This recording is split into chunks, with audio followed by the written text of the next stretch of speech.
The night was suffocating.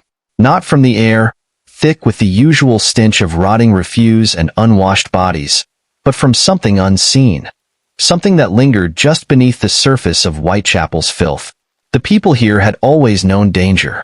They lived with it, breathed it, even slept beside it. But tonight, it was different. Mary Ann Nichols, Polly, as she was known in the corners of East London, was no stranger to misfortune. She had tasted it in every drink she downed, every cold night she spent shivering on the damp streets. She had learned to ignore it, to push past the way men leered at her, how hunger clawed at her ribs. But what she could not ignore was the feeling crawling up her spine as she walked through the narrow alleys, her boots scraping against the wet cobblestones. Someone was following her. She didn't have to look back to know. She could feel him. A presence. Heavy, watching, moving just beyond her sight. She pulled her shawl tighter, cursing under her breath. "You've gone soft, Polly," she muttered to herself, her voice a whisper beneath the gentle drizzle. But her legs carried her faster anyway. The street ahead was empty. The gaslights flickered weakly, their glow swallowed by the fog curling through the alleys like ghostly fingers. She turned onto Buck's Row, the silence pressing down on her. Her heartbeat quickened, her breath coming in shallow gasps. She shouldn't be scared. She had walked these streets 100 times. She knew them better than she knew herself. But tonight, Whitechapel didn't feel like home. A footstep. Soft, deliberate. Close. She spun around, expecting to find a drunkard stumbling after her. Instead, there was nothing. Just darkness stretching beyond the feeble reach of the gaslight. Her breath hitched. "Hello," she called out, forcing her voice to stay steady. No answer. She swallowed hard, shaking her head. She was imagining things. Had to be. Probably too much gin, playing tricks on her mind. Then, just as she turned back toward the road, a voice. Smooth as silk. "Good evening, my dear." Before she could scream, the darkness swallowed her whole. Constable John Neal had seen his fair share of corpses. It came with the job. The poor drank themselves to death, the sick wasted away, the unlucky met the wrong end of a blade. But this was something else entirely. His lantern's glow fell upon the body sprawled on the cold stones of Buck's Row. A woman, her clothes ruffled, her face slack in death's grip. And then he saw the blood. So much of it. Thick, glistening under the dim light, pooling beneath her throat. A deep, deliberate cut stretched across her neck, nearly severing her head. But the worst was below. Neil took an unsteady step forward, while rising in his throat. Her abdomen had been carved open, not slashed in a rage, not stabbed in a frenzied attack, but cut apart with surgical precision, like an artist working on a canvas. He staggered backward. He had heard tales in the pubs, stories of a man who slit women open like pigs, who worked with a blade faster than the eye could see. But those were just whispers, weren't they? The city would soon learn the truth. By morning, the news had spread faster than fire through a tenement. The papers were quick to ink their pages with sensational horror. Murder most foul in Whitechapel. Brutal slaying shocks the East End. A monster among us? But in the streets, the whispers were far worse. He cut her up like a butcher. Left her guts all out, right there in the street. The devil himself, that's what he is. At the Ten Bells pub, voices buzzed like a hive of angry bees. Women huddled together, gripping their drinks with white-knuckled hands. Men muttered in hushed voices, their usual bravado drowned by unease. And in the corner, watching with sharp, knowing eyes, sat a man with a slow, creeping smile. He raised his glass to his lips, savoring the fear in the air. This was only the beginning. The air inside Scotland Yard was thick with the scent of ink, damp paper, and something else, something rotting. Inspector Frederick Aberline sat hunched over his desk, his fingers drumming against the wood. Outside, London continued its usual filth-ridden hum of existence. But inside these walls, the horror of Whitechapel's latest murder was suffocating. The case had gripped the city in a vice of fear. The newspapers called it the work of a madman. The streets whispered of a demon, but Aberline knew the truth. This wasn't madness.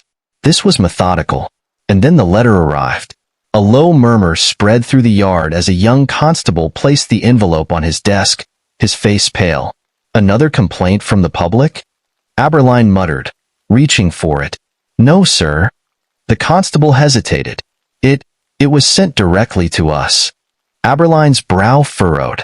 He picked up the envelope, the paper coarse and yellowed, smudged with dirty fingerprints. There was no return address. Just the words, to the boss at Scotland Yard. His gut twisted. Slowly, he broke the wax seal and unfolded the letter inside. The ink was red. At first, it seemed like an ordinary taunt, the kind desperate fools sent to claim fame over horrors they hadn't committed. But as Aberline read, the hairs on the back of his neck stood on end. Dear boss, I keep on hearing the police have caught me, but they won't fix me just yet. I have laughed when they look so clever and talk about being on the right track. That last job was good. I gave the lady no time to scream. How can they catch me now? I love my work. I shall get busy again soon and give the authorities a proper fright. Keep this letter till I do a bit more work, then you can say I told you so. My knife is nice and sharp. I want to get to work right away if I get a chance. Good luck. Yours truly, Jack the Ripper. P.S. I saved some of the blood in a bottle to write this, but it got thick like glue. I may send a bit of the proper stuff soon. Aberline's breath came slow and measured, but his hands tightened around the paper. The handwriting was erratic, the tone mocking. The name, Jack the Ripper, felt like a knife twisting in his gut. The bastard has a name now, growled Sergeant Godley, who had been reading over his shoulder. Not a name, Aberline muttered. A game. The words felt like a taunt, a macabre joke played on a city already drowning in fear. But something else caught his attention. The ink.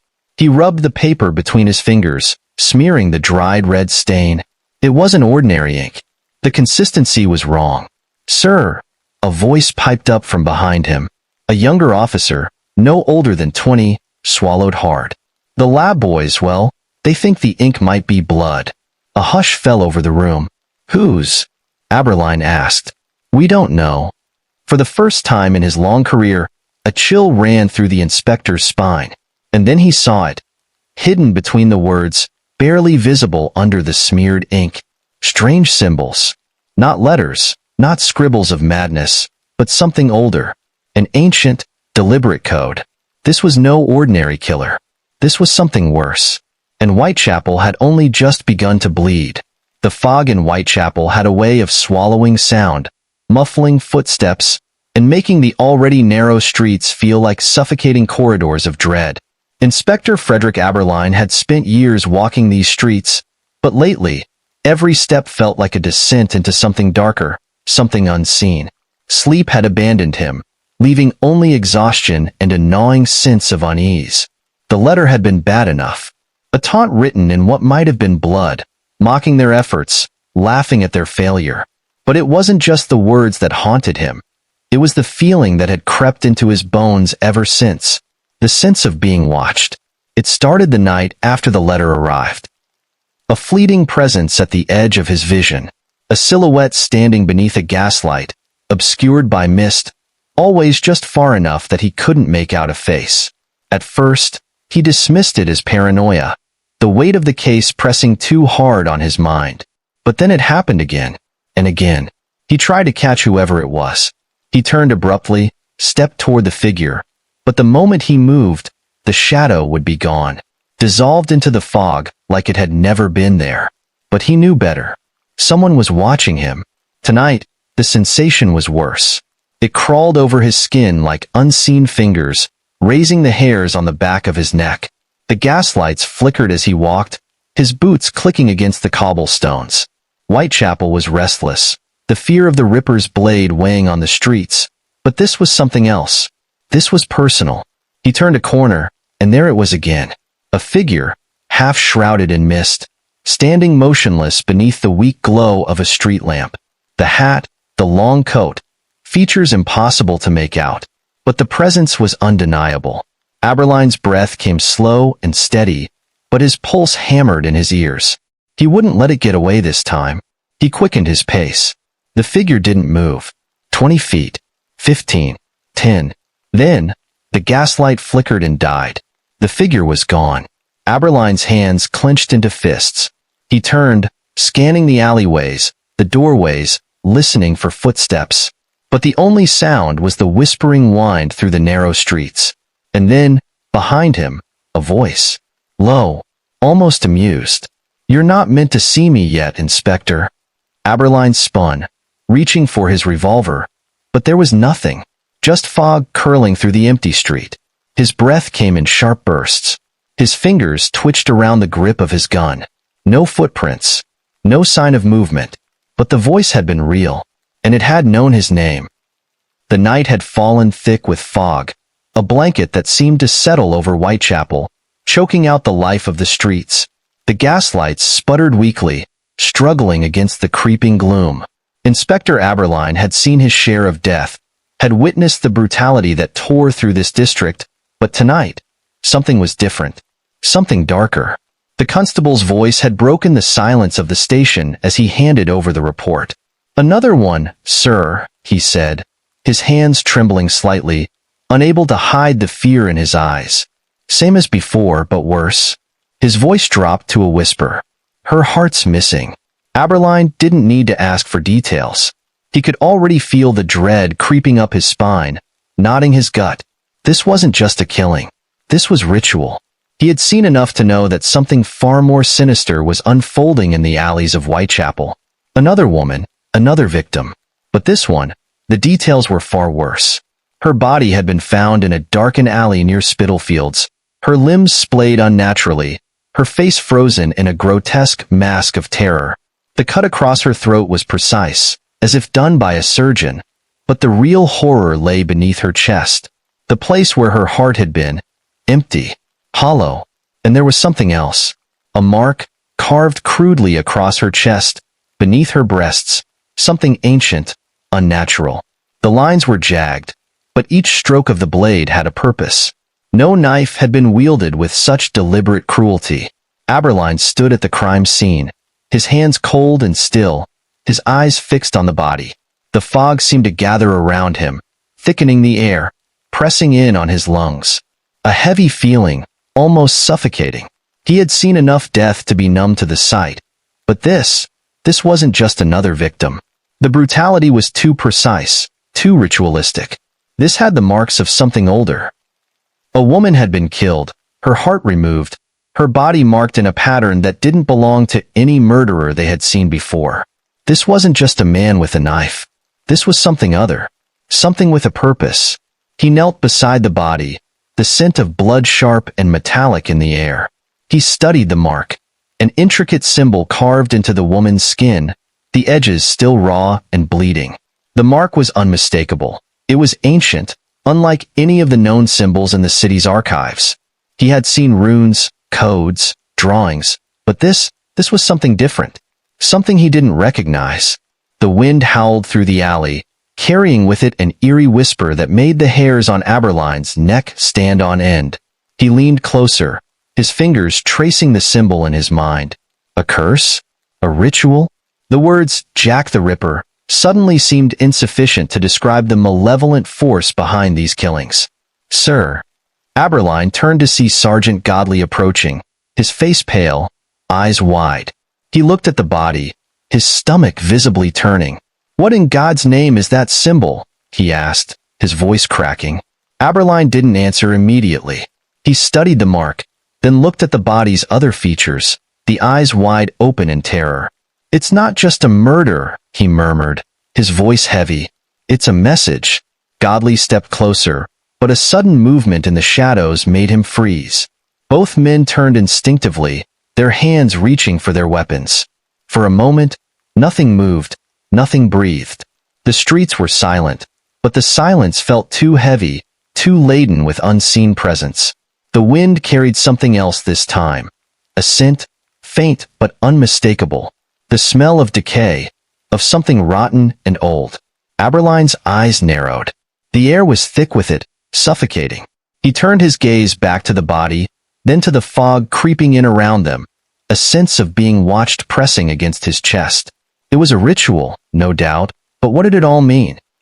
Another victim, another ritual, and now, This symbol, the heart missing, the body left behind like an offering to something darker than any human murderer. Aberline swallowed hard, his mind racing. The Ripper was just the tip of the iceberg. This killer, this presence, was something far worse than anyone had realized. The gaslights flickered once again, and in the distance, almost imperceptibly, came the sound of footsteps. But they weren't alone. The fog was thick as ever that evening, wrapping the streets of Whitechapel in a suffocating veil. The whispers that had haunted the district for weeks now were louder, more insistent. There was something in the air, something sinister that made the very walls of the old buildings seem to breathe with the heavy weight of unspoken horrors. People whispered about it in hushed tones, their words barely audible over the constant hum of the city. The fear was palpable, almost tangible. But it wasn't just the fear of the killer that gripped the hearts of Whitechapel's residents. It was the sound, the incessant sobbing that seemed to emanate from nowhere. It was a low, drawn-out wail, filled with sorrow and pain, followed by whispers. Voices that no one could place, murmuring in the dark.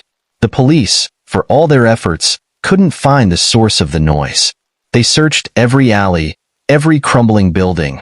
But it always came back, always returned when the night swallowed the streets once more. There were no answers, only an ever-growing sense that the city itself was haunted, that something was crawling beneath the surface of the world, slipping through the cracks like a shadow that wouldn't leave. But there was one man who couldn't shake the feeling that these sounds weren't just some trick of the mind. He wasn't a policeman, nor was he anyone with any special training in the art of investigation. He was just a journalist. Edward Malley, a reporter for a local paper, who had been covering the murders in Whitechapel for weeks. But unlike the others, he couldn't bring himself to simply report the facts. There was something about these killings, something supernatural, that gnawed at his thoughts. And then came the whispers. One night, as he walked through the alleys of Whitechapel, a chill clung to him, his breath visible in the cold night air. He had heard the rumors. The whispers had grown louder in recent days. It was no longer just a faint noise on the wind. It was as if the walls themselves were weeping. It started as a quiet sound, a faint sobbing. He paused, listening. The sobs came again, rising and falling, as though someone, or something, was in agony. Edward stepped carefully forward, his heart pounding in his chest. He knew where the sounds were coming from. One of the old, abandoned buildings near the crime scenes. But the streets were empty. The usual shadows of late-night revelers and wandering souls were gone. Only the gaslights flickered weakly, casting long shadows that twisted and danced on the wet cobblestones. The sobbing grew louder as he approached the building, so intense that it seemed to vibrate in the air. It was as though the very walls of the place were alive, filled with sorrow, grief, and something far darker. His hand trembled as he reached for the door. It was slightly ajar, as if it had been left open just for him. Edward hesitated, his instincts telling him to turn back, but curiosity, that insatiable hunger for truth, drove him forward. He pushed the door open, the old wood creaking in protest. Inside, the air was thick with dampness, and the smell of decay clung to everything. The sobs were more distinct now, each one like a blade cutting through the silence. They echoed off the walls, seeming to come from nowhere and everywhere at once. Then, amidst the sorrow, there were the whispers, soft at first, like a low murmur, but gradually becoming clearer. He could hear words, but they were incomprehensible, tangled together in a language that twisted his mind into knots. Edward's heart raced. The room felt heavier, the air thick with an unseen presence. He stepped cautiously forward, the floorboards creaking under his weight. As he moved deeper into the building, the sobbing grew louder, more intense, as if whatever was making the sound was in pain. Suddenly, there was a shift, an eerie, almost imperceptible stillness. The sobbing ceased. The whispers stopped. Everything was silent, too silent. His breath caught in his throat. It felt as though the entire room had stopped breathing, waiting, watching. And then, he saw it. A shadow, darker than the rest, moved across the far wall, just beyond the edge of the faint light. It wasn't human. No, It was something else. Something twisted, something unnatural. It was like a shadow made flesh, its shape constantly shifting, as if it was never meant to exist in the light. Edward's eyes widened in terror as the figure slowly moved, retreating into the shadows from where it had come. It was inhuman, something that defied all logic, a thing of nightmares that no man was ever meant to see. It was tall, too tall, and its limbs seemed to stretch and twitch in unnatural ways. The way it moved, it wasn't right. There was no sound to its movement, no scraping of feet on the floorboards, just a slow, fluid motion that seemed to glide across the room like a specter. Edward froze. His heart hammered in his chest, but his feet wouldn't move. The air was thick with dread, suffocating him, and the only thing he could do was watch as the shadow melted back into the blackness, swallowed by the void that clung to the walls. His mind raced. He had seen it. Whatever it was, it had seen him too. The sobbing began again, but this time, it wasn't just the sound. It was real. The pain was real, the grief, the agony. It came from all around him, crashing in on him like waves. Edward's breath caught, and in that moment, he understood. This wasn't just some sick joke. This was something far worse.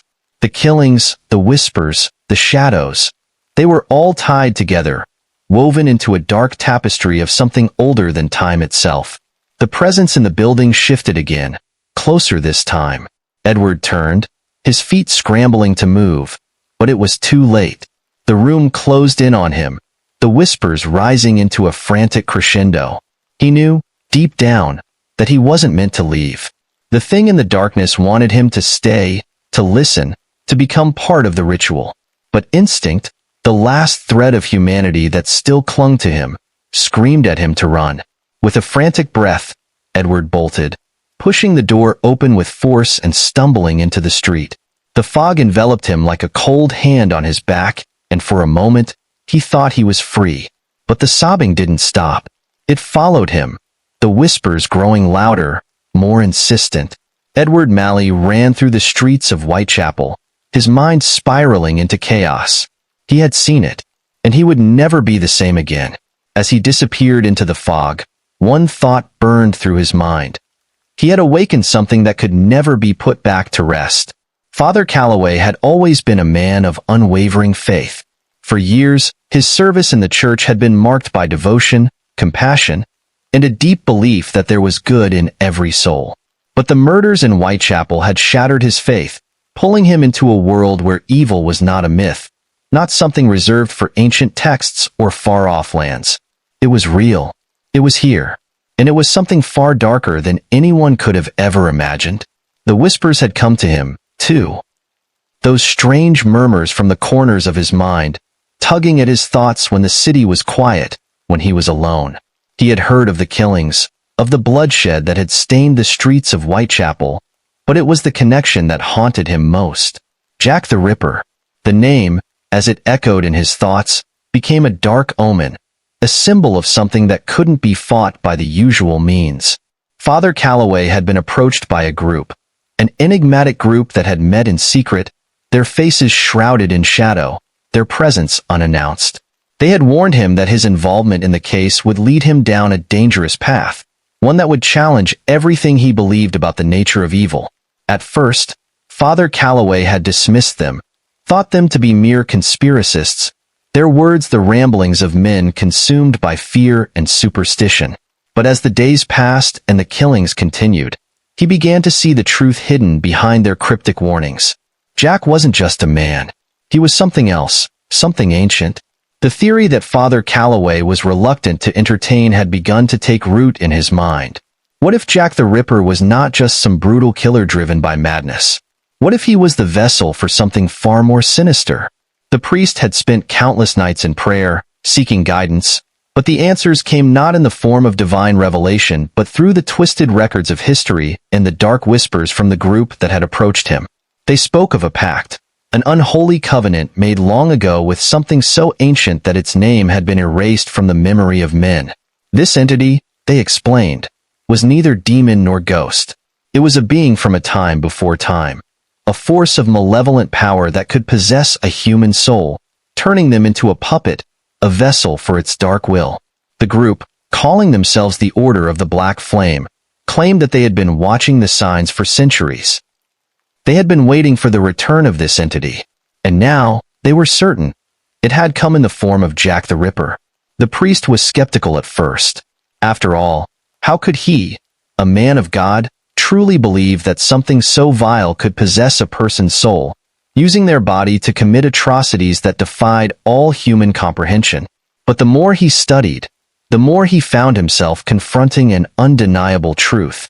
Jack's killings were not random. They were ritualistic, carefully planned, and each death marked a step in a larger, twisted design. A design that led directly to the return of the ancient entity, a force that had once been worshipped, feared, and ultimately imprisoned by those who had known its true power. Father Calloway found himself on a collision course with the darkness. There were no more simple answers, no more comforting lies. He was forced to confront the terrible reality of what Jack the Ripper truly was. The man in the fog, the killer who tore through the streets, was merely a vessel, a body used by something far greater, something that could not be stopped by the police, by any mortal force. Only those who knew the truth could fight it. But even then, the fight was not one that could be won. The priest sat in his study, staring at the worn pages of ancient texts, the words swirling before his eyes. The Order of the Black Flame had provided him with a great deal of information. Secrets long buried, whispers of ancient rituals, forbidden knowledge that could stop Jack, but at a great cost. There were no easy answers, no simple solutions. To defeat the evil that possessed Jack the Ripper, Father Calloway would need to make a choice, one that would bind him to the very forces he had sworn to protect his flock from. As the clock ticked on, the priest's mind began to race. The Order had warned him that it was only a matter of time before Jack's true nature would become apparent to the world. There was no escaping the inevitable. The entity would claim its full power, and with it, it would cast the city of London into an age of darkness. And as Father Calloway's eyes grew heavy with the weight of the truth, he realized that the choice had already been made for him. The unholy pact had been sealed long ago, and now he had to face it. But what if the only way to stop the evil that Jack embodied was to embrace it? Night fell, and the priest's thoughts turned to action. He knew what had to be done, but there were few who could help him now. The Order of the Black Flame had been elusive, always hiding in the shadows, watching as the city burned.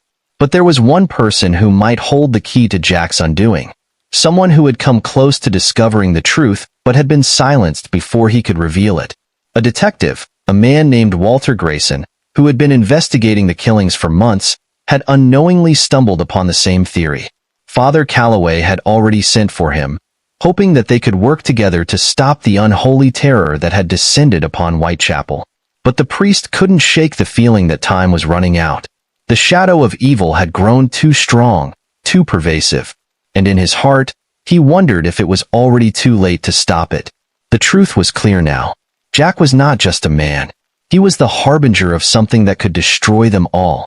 And the only way to destroy it might very well be to destroy Jack himself, body and soul. The question was no longer whether they could defeat the monster in the fog, but whether they were willing to face the darkness head-on. Father Calloway's mind raced with the grim possibilities as he prepared to meet Detective Grayson. The very air seemed to sizzle with anticipation, as if the city itself was holding its breath, waiting for something terrible to happen. And deep inside, the priest knew one thing for certain. Whatever came next, the battle would be unlike anything they had ever faced. The forces at play were beyond mortal comprehension, and the price of stopping them would be far steeper than anyone could imagine. The hour of reckoning was at hand, and Jack the Ripper was no longer just a killer. He was a vessel for a malevolent force that threatened to consume everything. And the priest could only pray that they were strong enough to face what was coming. The woman's name was Mary Thompson, and the terror in her eyes had never fully faded, even as the days turned into weeks. She had been a victim, a name in the long list of women whose lives had been stolen by Jack the Ripper. But somehow, by some miracle, she had survived. She had been found on the cold cobblestone streets, bloodied and bruised, but still breathing. She was an enigma, a ghost of the terror that had taken over Whitechapel, and she was the only one who could offer the police the one thing they had been desperately searching for. A glimpse of the man behind the butchered bodies. Her story was as chilling as it was fragmented. A series of disjointed fragments of memory pieced together in moments of clarity, all delivered with a trembling voice that barely held the weight of her trauma. She spoke of the cold hand that had gripped her throat, of the unrelenting darkness that had seemed to swallow her whole as she had been dragged into the alleyways. But most importantly, she spoke of the face. "I saw his face," she had whispered, her voice barely above a breath, a mixture of terror and disbelief. He looked just like a man, but not a man. I saw it.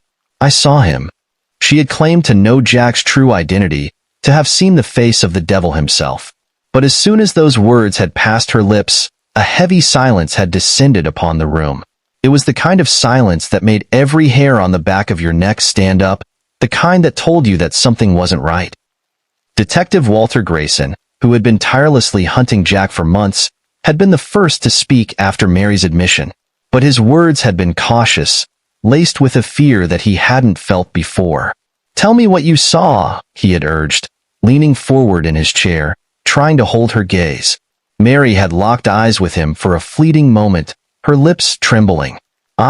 She had paused, and then she whispered the words that chilled Grayson to his very core. "He looked like he wasn't human. I saw something in his eyes. Something old. Something that's been here long before us. Something that wants us all to die." Her voice had broken, and the detective had found himself fighting against the creeping sense of dread that had suddenly consumed him. He had dealt with murderers before, had seen horrors that no one should ever witness. But this was something else entirely. There was a strange madness in her eyes now, a wildness that hadn't been there when she first woke up in the hospital. It was as though the terror had taken root in her mind, slowly but surely, like a poison that had been coursing through her veins ever since she'd survived the attack. She had been certain that she had seen Jack's face.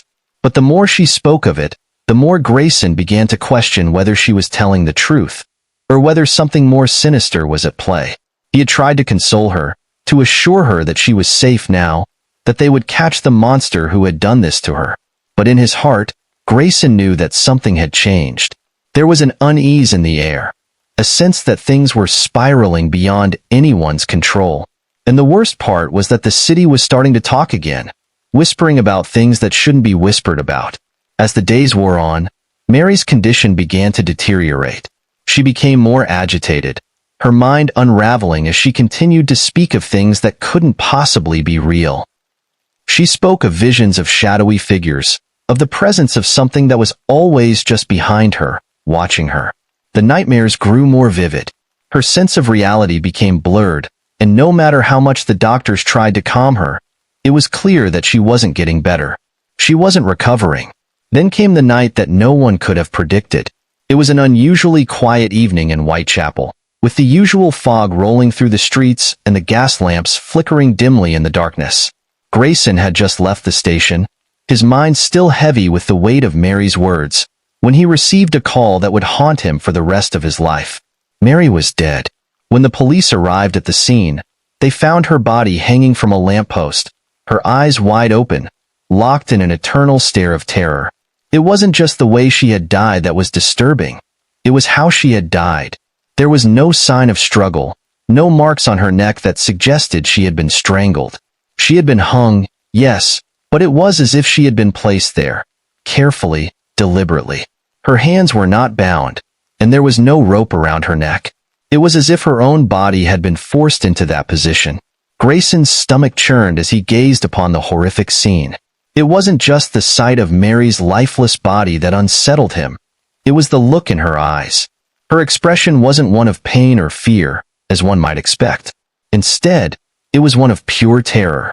A terror that ran so deep, it was as if her very soul had been touched by something too dark, too ancient to comprehend.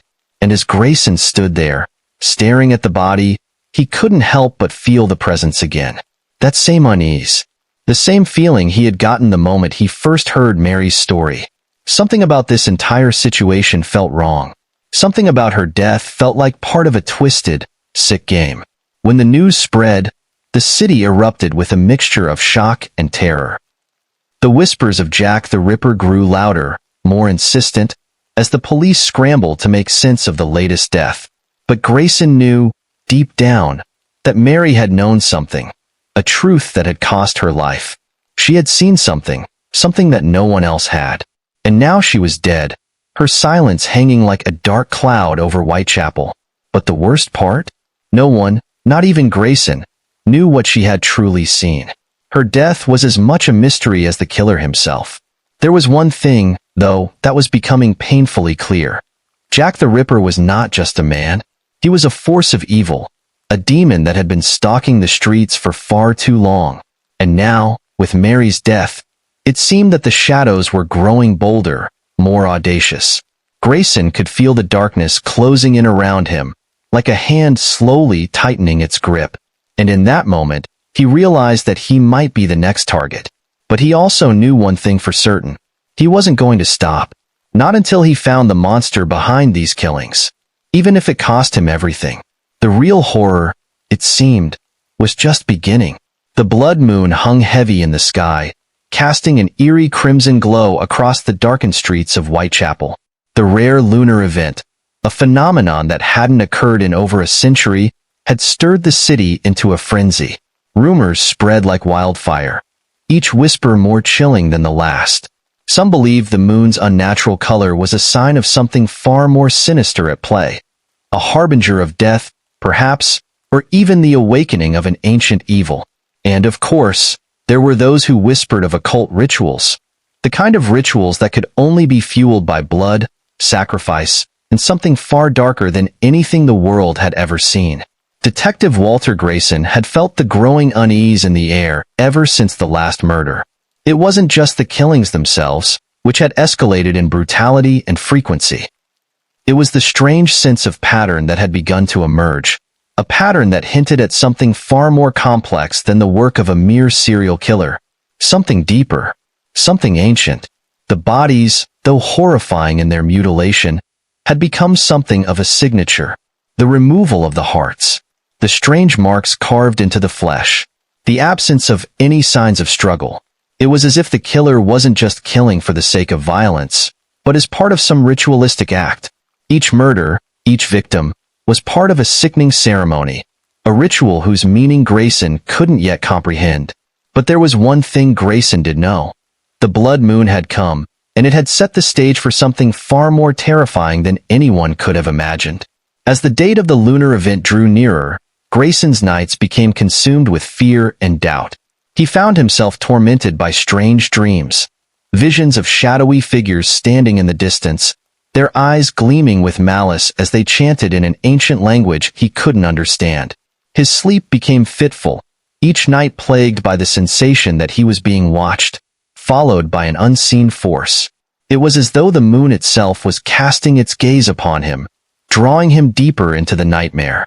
Grayson couldn't shake the feeling that the murders were only the beginning. He felt, in his gut, that something much darker was at play. The murders weren't random. They were deliberate. And they were leading him to something he wasn't sure he was prepared to face. It wasn't long before he got the break he had been waiting for. A witness came forward, an old woman who claimed to have seen something strange the night of the last killing. She was a widow, living alone in a decrepit house on the outskirts of Whitechapel, and had never spoken to the police before. But now, in the wake of the latest death, she had a story to tell. She spoke of chanting in the dead of night, of shadowy figures gathered in a circle beneath the gaslights. She spoke of strange symbols carved into the ground, symbols that seemed to shift and writhe in the moonlight, as if alive. But most chilling of all was her description of the man she had seen among them, tall, hooded, with an aura of darkness that seemed to consume everything around him. "I saw them," she had said, her voice trembling.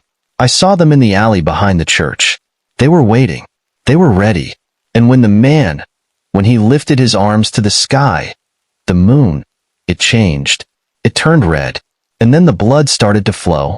Grayson had been skeptical at first, but something about the woman's words, the fear in her eyes, had made him take them seriously. He had seen enough to know that something unnatural was happening in Whitechapel, something that defied explanation. The detective spent the following days following leads that seemed to only deepen the mystery. He spoke to more witnesses, piecing together fragments of information that hinted at a secret cult operating within the heart of Whitechapel. A group of individuals, shrouded in secrecy, who performed dark rituals under the cover of night. But it wasn't just the cult he was after. It was the leader, the man whose identity remained elusive, whose presence was hinted at in the shadows, but never fully revealed. And then, one night, Grayson stumbled upon something that would change everything. He had been trailing a suspect, a man with a history of occult involvement, when he discovered a hidden door beneath an old warehouse on the edge of Whitechapel. The door led to a hidden chamber, its walls lined with strange symbols that seemed to pulse with a life of their own. The air was thick with the scent of decay, and Grayson's skin crawled as he stepped into the room. Inside, the walls were adorned with grotesque artifacts, bones, animal skulls, and strange totems that seemed to hum with energy. In the center of the room was a large stone altar, stained with dark marks that seemed to absorb the light around them. And scattered across the floor were remnants of human remains, bones, flesh, and blood. Grayson's heart pounded in his chest as he surveyed the room, trying to make sense of what he was seeing. His mind raced, but he couldn't make the connection. What had he stumbled upon? What was this place? And how did it connect to the brutal murders that had plagued Whitechapel for so long? His hand trembled as he reached for his notebook, scribbling down every detail he could recall. He needed to report this to the authorities, but there was something else nagging at him, something far more personal. The symbols, the artifacts, and the altar. It all pointed to something Grayson had feared but had never fully admitted to himself. The cult, the occult rituals. They were tied to Jack the Ripper, but they were tied to something older, something far darker than anyone could imagine. And then, as he stood there, frozen in the chamber, Grayson felt it, the unmistakable sensation of being watched. He spun around, his eyes scanning the shadows, but saw nothing. The room was empty, save for the artifacts and remains. Yet, deep within his gut, Grayson knew he wasn't alone. It wasn't until the next day, when he revisited the site with a team of officers, that the full scope of what he had uncovered became clear. The chamber had been sealed. The door was locked, and there was no sign of the altar, the symbols, or the remains. It was as though everything had disappeared, vanished into thin air. And with it, so too did Grayson's sense of security. In the days that followed, the city continued to simmer with unease. The blood moon was approaching, and the murders were becoming more frequent. With each passing night, the whispers grew louder, and the strange sightings increased. The people of Whitechapel were on edge, their fear palpable. And through it all, Grayson knew that the killer— no, not just the killer. The entity behind the killings was watching, waiting for the next phase of its dark ritual. But Grayson wasn't prepared for what came next. On the night of the blood moon, with the city cloaked in shadows, the killings would take on a new form. And Grayson would learn that the truth behind Jack the Ripper's reign of terror was far more terrifying than he could ever have imagined. This was no longer just a series of murders. This was the beginning of a ritual, and the sacrifice had already begun. The city of Whitechapel had never been more alive with fear. It had become a place where the very air seemed to tremble with the whispers of something monstrous, something that had not only been killing in cold blood, but had been hiding in plain sight. As the string of brutal murders continued, a strange new element began to emerge from the darkness. A face that no one could describe, a man whose appearance seemed to shift and distort with every passing moment. It had all begun with a witness. An old man, bent with age and racked with the ravages of a hard life, had stumbled into the police station one night, claiming to have seen Jack the Ripper himself. His story, at first, had been dismissed as the ramblings of an overworked, drunken soul who had seen one too many horrors. But there was something about his words that had set Detective Grayson on edge, something in the old man's haunted eyes that made him listen. The old man spoke in halting whispers, his voice barely more than a croak as he described the figure he had seen lurking in the shadows that night. At first, he had thought it was just another passing stranger, someone just like any other. But as the man drew closer, the old man noticed something that sent a cold shiver down his spine. A featureless face. The description was maddening in its simplicity. There was no mouth, no eyes, no nose, just a smooth, blurred surface where a face should have been, as if the man's face were constantly shifting, like a figure half-formed in the fog, slipping in and out of existence with every breath. And the worst part? The old man was certain that when he had looked directly at the man's face, he had seen nothing but a twisted void. Grayson listened intently, jotting down every word. It was a description that made little sense, one that defied logic, but it felt familiar. In his gut, he could sense that this witness was telling the truth, that the figure the old man described wasn't just a figment of his imagination. It was real, and it was the face of Jack the Ripper. As Grayson continued his investigation, he found that the man with the featureless face had been seen multiple times, always just before a murder. He was never caught in the act, always slipping away before anyone could get a clear look. But there were always those who had glimpsed him, those who had seen the twisted blur that covered his features, making him impossible to identify. His face seemed to melt away as if the face of death itself was constantly shifting in the light, slipping through the cracks of reality. Desperation turned into obsession for Grayson as he scoured every available lead, speaking to more witnesses. And every account matched the description. Some said his face looked as though it had been erased, a blank canvas in a world full of detail. Others claimed it was as if they had looked upon something unnatural, something that shouldn't exist in the realm of the living. But no matter how hard they tried, no one could get a good look at him. One day, Grayson found himself in a crowded pub near the crime scene, searching for clues. It was here that he overheard a conversation between two men who claimed to have been on the streets the night of the latest murder. According to them, they had seen Jack, but what stood out most wasn't the blood or the terror. It was his lack of a face. They spoke of it as though it were something horrifying, but almost unavoidable, like the very fabric of his being was meant to remain hidden. I swear, mate, the face was like fog, just, not there. Like someone took it and left nothing behind. It was like looking at a mirror that had been wiped clean. One of the men had said, his voice trembling. Grayson's heart sank as he listened to their words. This wasn't just a one-off description. This was a pattern. Jack wasn't just a man who could disappear into the night. He had no identity, no features. He was a ghost, something that lived in the edges of perception, impossible to define. Determined to uncover the truth, Grayson began to compile sketches based on the witnesses' accounts. But what he found sent him into a frenzy. Each sketch, each attempt to visualize the man with the shifting face, was wildly different. One witness had described a tall figure with a slender frame, while another insisted the killer was short, stocky, with broad shoulders. Some saw him wearing a dark hat and long coat. Others saw him cloaked in shadows, barely more than a silhouette. Yet, despite the discrepancies, one thing remained consistent: the lack of a face. The sketches were terrifying not because of the grotesque distortions they portrayed, but because they lacked any true clarity. It was as though Jack the Ripper was a creature outside the realm of the real, something that couldn't be pinned down with the usual tools of law enforcement. His face was the final riddle, the last piece of the puzzle that eluded anyone who tried to understand him. Then, the breakthrough came from an unexpected source. A young artist, a woman who had recently moved to Whitechapel, had heard the rumors and wanted to contribute to the investigation.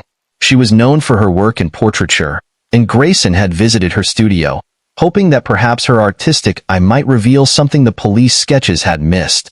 She took the descriptions of the featureless face and created a piece, something that would forever change the investigation. When the drawing was completed, Grayson's eyes widened in shock. It wasn't a sketch of a face. It was a blur, an indistinct form that swirled and rippled as though the very image was being eaten by the page. But when Grayson looked deeper, something clicked. The edges of the blur seemed to pulse with a strange energy, as though it were alive, just out of reach. And in the corners of the drawing, there was a faint outline of what could have been eyes, or could it? The artist herself had grown disturbed by the piece. She swore she could see faces flicker in the corners of her vision, faces that vanished before she could truly focus on them. When Grayson showed the drawing to the other officers, their reactions were equally unsettling. "What does it mean?" one of the detectives had asked, visibly shaken. "I think it means that this man, this thing, isn't just someone we can catch," Grayson murmured, his mind racing. "Jack the Ripper doesn't have a face. He's a presence, a void, something that cannot be fully seen, fully understood. And that's what makes him so dangerous." Grayson didn't have all the answers yet, but what he did know was that Jack the Ripper wasn't a man at all. He was a creature, one who had learned to slip through the cracks of reality itself, leaving behind nothing but death and unanswered questions. As the night grew darker, Grayson knew the case was far from over. The shifting face would haunt him, just as it haunted the very streets of Whitechapel, where shadows danced beneath the gaslights and the Ripper walked unseen, waiting for his next victim. The clock struck midnight, and the moon hung low in the sky, casting its ghostly glow over the somber streets of Whitechapel. The city, once filled with the echoes of life, now seemed gripped by an overwhelming silence, a deep stillness that hung in the air, suffocating anyone who dared venture into the night. There had been no new murders for a while, but the streets still buzzed with fear, whispers of the Ripper's return circulating with every passing hour. But tonight, something would break the silence, something far more unnatural than the usual terror. In a small, dimly lit room, Detective Grayson sat across from a woman whose very presence seemed to hum with an unsettling energy. Her name was Eliza Caldwell, a psychic medium known for her ability to communicate with the dead. She had arrived in Whitechapel with a bold claim. She believed she could contact the spirits of the victims, speak with them, and perhaps learn the truth about Jack the Ripper. Grayson was skeptical, but desperate. He had seen so many dead ends in his investigation, so many twisted clues and false leads, that he was willing to try anything. Eliza sat in front of a candlelit table, her hands placed flat upon the surface, her eyes closed in concentration. Her breath was steady, almost serene, but there was a tension in the air. The room was heavy with an unnatural silence, the kind that feels as though something is waiting to be unleashed. Grayson watched her carefully, waiting for the moment when she would make contact. Minutes passed, and then she spoke. "I feel them," Eliza murmured, her voice barely above a whisper. "The souls, they are restless. They are angry." Grayson's heart skipped a beat. For a moment, he wondered if she could truly hear them. The victims, their tortured souls trapped in this world, unable to rest. The thought made his skin crawl, but he held his breath, waiting for her to say more. "Their screams, they are silent, detective," she continued, her voice trembling. "They cannot scream, not anymore. Their mouths are sealed, their voices lost in the darkness. But there is something they want me to know." Her hands twitched, her fingers curling into the table. "They want me to say the name." The room seemed to grow colder as she spoke, a chill creeping up Grayson's spine. The name? What name? Could it be the name of the killer? Was it the name that had eluded him for so long? "Tell me," Grayson urged, his voice tense. "What name, Eliza? Who are they trying to warn us about?" Eliza's eyes flickered open, but what Grayson saw was not the calm, focused woman he had first met. Her pupils were wide, unfocused, as though she were staring into some faraway abyss. A faint smile twisted at the corners of her lips, but it was not a comforting smile. It was a grimace, a sign of something terrible that she had witnessed beyond the veil. "The name," Eliza whispered again, but her voice had changed. It was deeper now, as though something, or someone, else was speaking through her. He is not who you think he is." Suddenly, her face contorted in pain. Her body jerked violently, as if gripped by some invisible force. Grayson leapt forward, but before he could reach her, she let out a blood-curdling scream, one that sent a wave of terror through his body, paralyzing him for a split second. But then, it stopped. The scream died in her throat, replaced by an eerie silence. Eliza collapsed backward, her head hitting the table with a sickening thud. Grayson rushed to her side, his heart pounding in his chest. Her body was limp, her breathing shallow, but when he looked at her face, his stomach dropped. Her eyes were wide open, unblinking, but they were vacant. Dead. She wasn't dead, but she might as well have been. Grayson could feel it, a cold emptiness that radiated from her like a physical presence. Something had taken hold of her, something dark and malevolent. And in the stillness of the room, the faintest sound broke the silence. Eliza's lips were moving. Grayson leaned in closer, straining to hear the barely audible words that tumbled from her mouth. "The name," she muttered, her voice distant, as though it wasn't entirely her own. "His name is Hadrian." The word sent a shockwave through Grayson's mind. Hadrian. He didn't recognize it.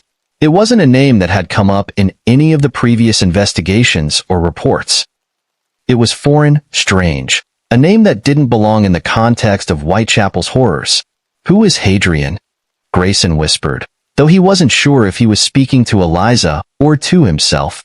He needed answers, but Eliza's body seemed to shudder, as if the mention of the name had opened a gateway to something worse.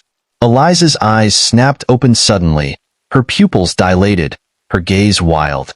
She gasped for breath as though she had been underwater, and then, with a tremor in her voice, she spoke. "He is not a man. He is the thing that drives Jack. The curse. The one who controls." Grayson recoiled, his mind racing to understand the implications of her words. Hadrian was no man. He was the force that had possessed Jack, the darkness that had twisted him into a monstrous figure. Was Hadrian the true face of the Ripper? Was he the evil that had been guiding Jack all along, shaping the brutal murders that had terrorized London? Before Grayson could respond, Eliza's body convulsed one final time, her chest rising and falling with labored breaths. The last word she muttered, just before her head slumped forward, was barely a whisper. "Hadrian," she breathed, her voice gone cold, and with that, her body went still. Grayson sat back, his heart heavy with the weight of her words. The room felt colder now, darker, as if the very air itself had become tainted by what Eliza had uncovered. Hadrian. The name lingered in his mind, its echo twisting his thoughts into knots. It was a name no one recognized, a name that would haunt him as he continued his pursuit of the Ripper, a name that had broken Eliza, that had cost her everything. But it was a name that held the key to the answers Grayson desperately sought. As the hours passed, Grayson found himself alone with his thoughts, his mind consumed by the mystery of Hadrian. Who was this dark entity? What was its connection to Jack the Ripper? And more importantly, how could he stop it before it consumed them all? The answers were out there, hidden in the shadows of Whitechapel, waiting to be discovered. But Grayson couldn't shake the feeling that time was running out. The room was dimly lit, casting long shadows across the cold, cracked floor of the abandoned house. A place once full of life, now reduced to a hollow shell of its former self, rotting from within. The detective, Grayson, stood at the edge of the room, staring at the old mirror that hung crookedly on the wall. It was the last piece of evidence from the crime scene.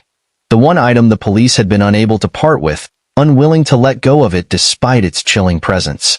Grayson had heard the rumors.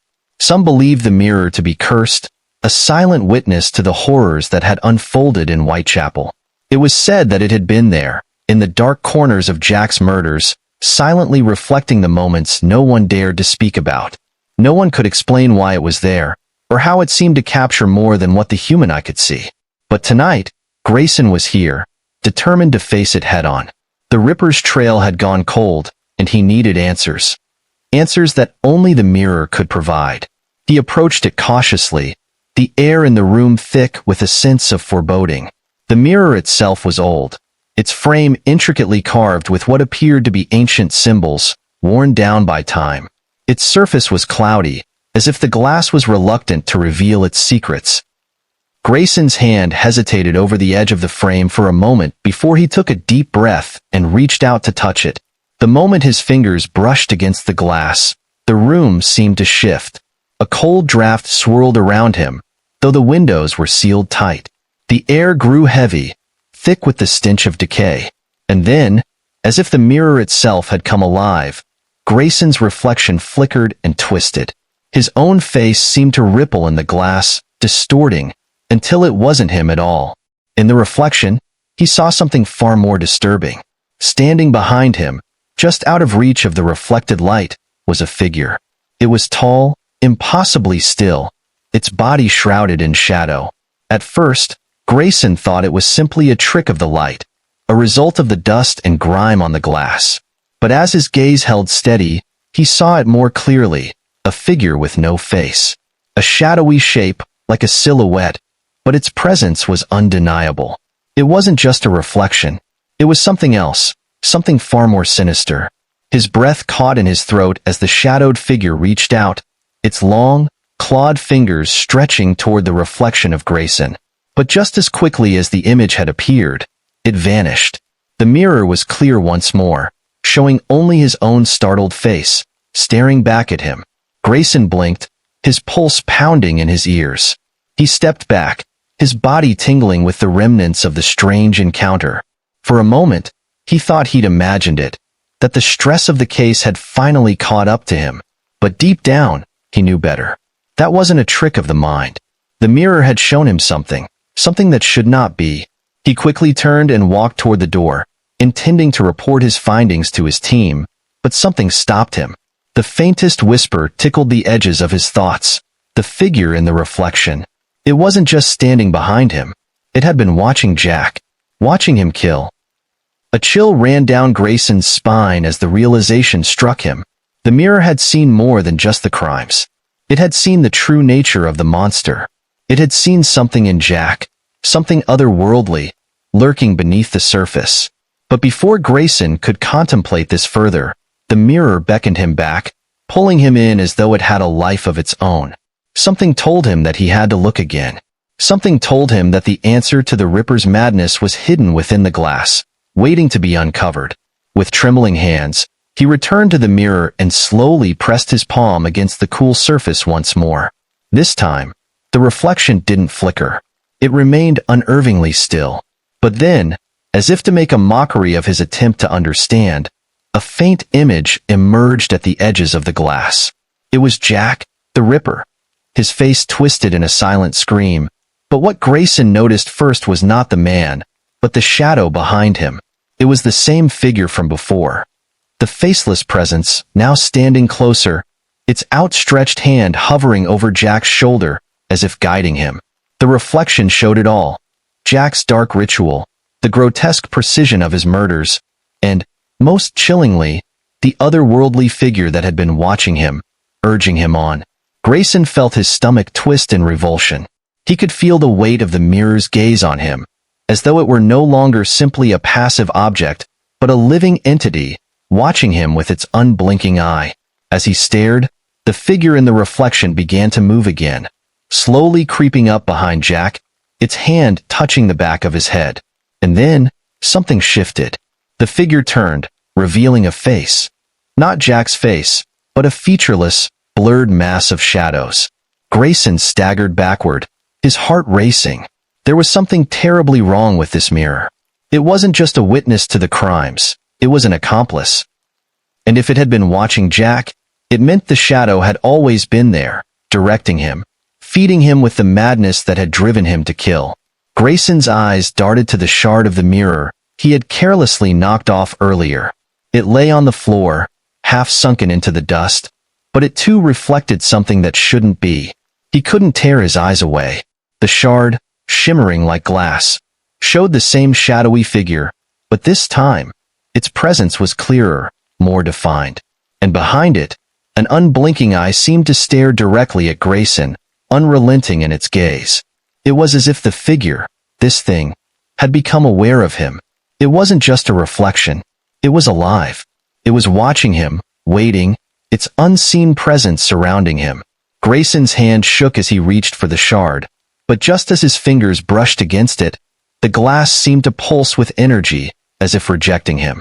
A sickening crack echoed through the room, followed by the unmistakable sound of a low, guttural laugh, filling the space with a suffocating darkness.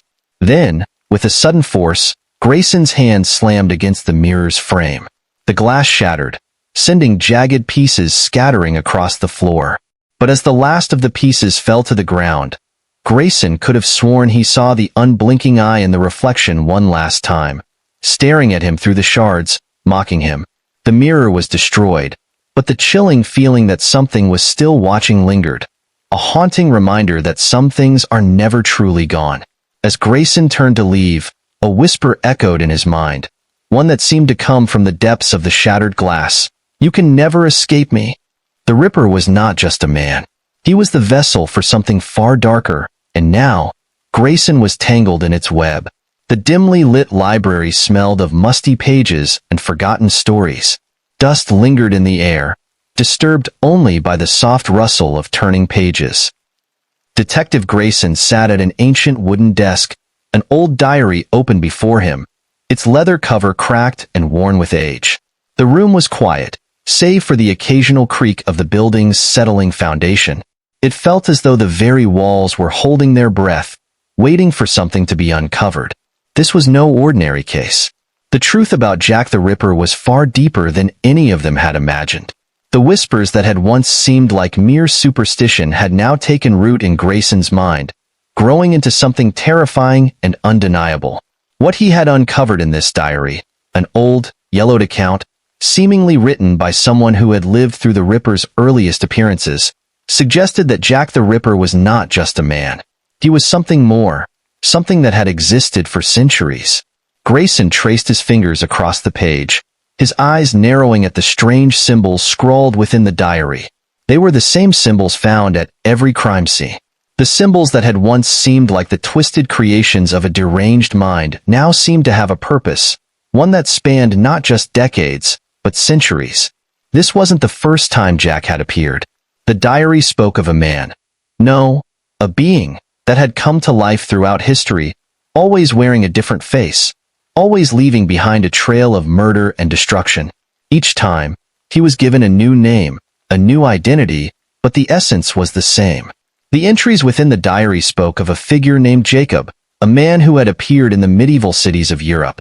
The entries were filled with fear, written by those who had witnessed his twisted reign of terror. Jacob's name had been whispered in the dark corners of villages, always accompanied by tales of death and destruction. But what struck Grayson most was the mention of the same symbols, the same grotesque carvings, in every city Jacob had visited. A chill ran down Grayson's spine as he read the words. Jacob, much like Jack the Ripper, had left behind a mark on every victim, often carved into the flesh with horrifying precision.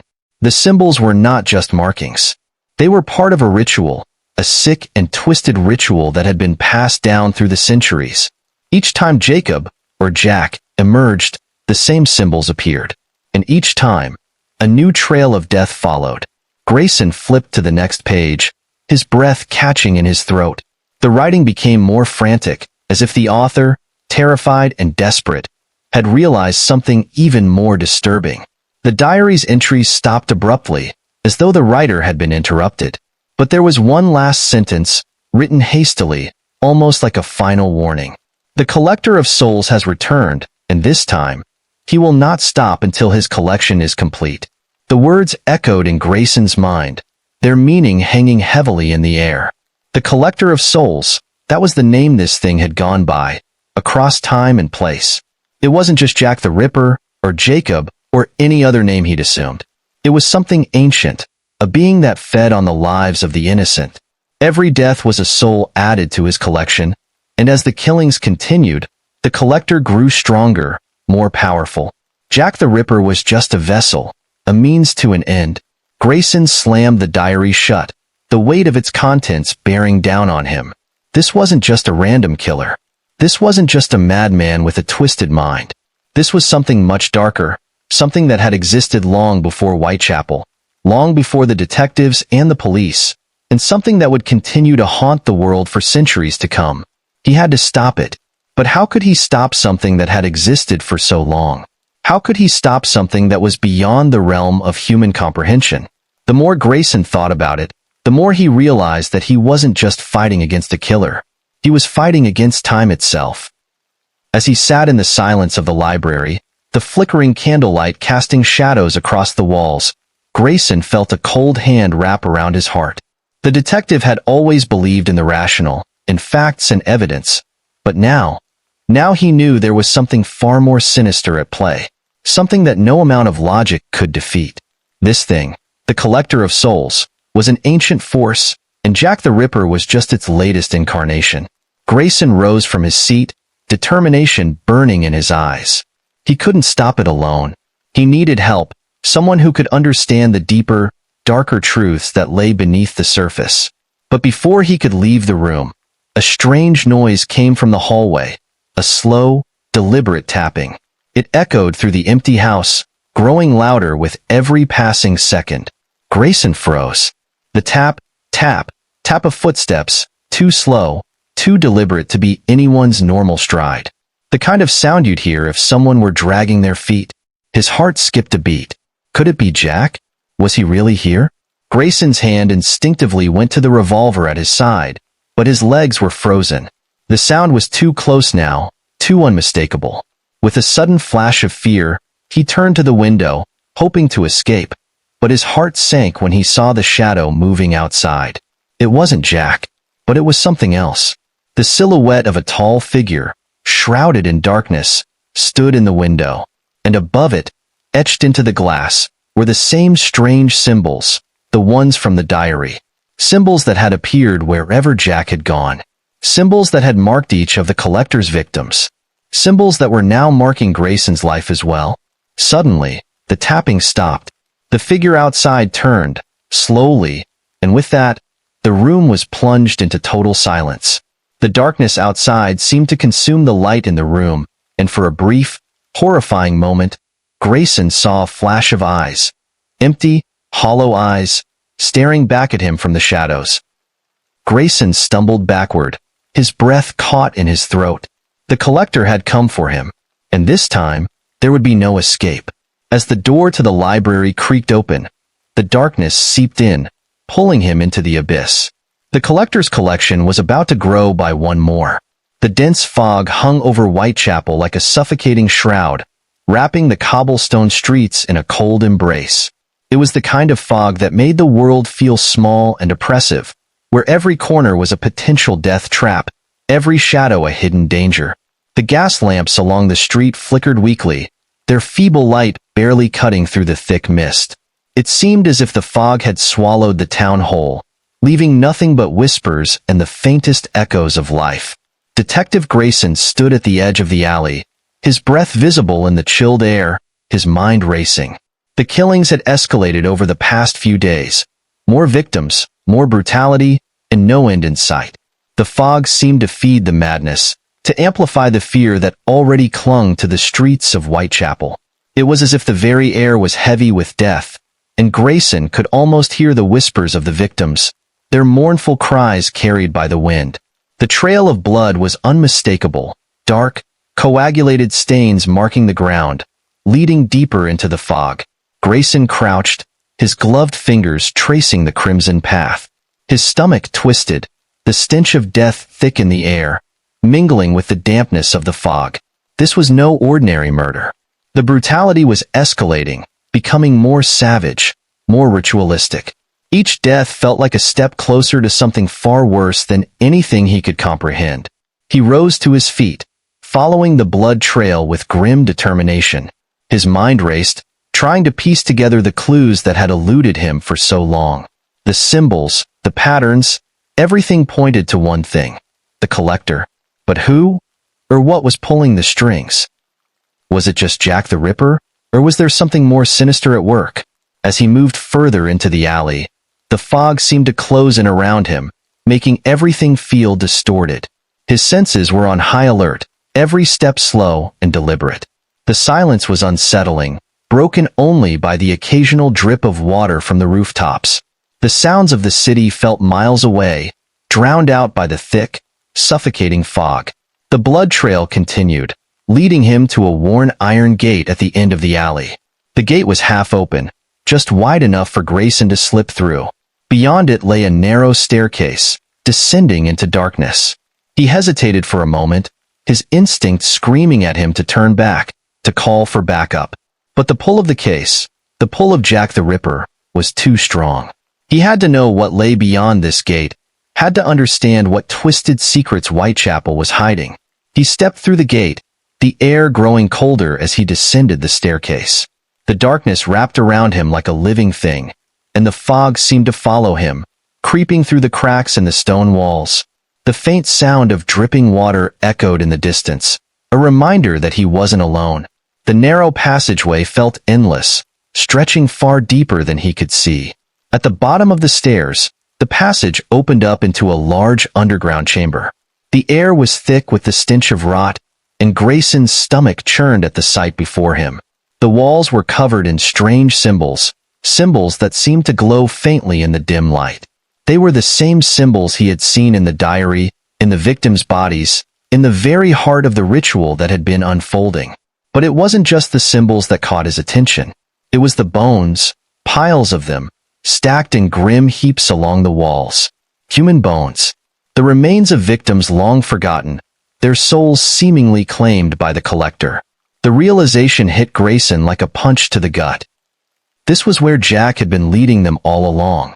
This was the heart of the ritual, the place where the souls were collected, where the blood was spilled, and where the collector's power grew stronger with each death. Grayson's heart raced as he stepped deeper into the chamber, the weight of the discovery pressing down on him. His eyes scanned the room, desperate for any sign of Jack, any clue that would help him stop the madness.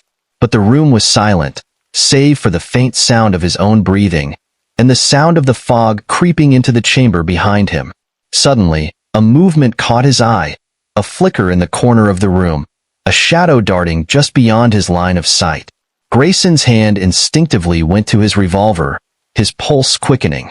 Was it Jack? Was this finally the moment he would face the monster?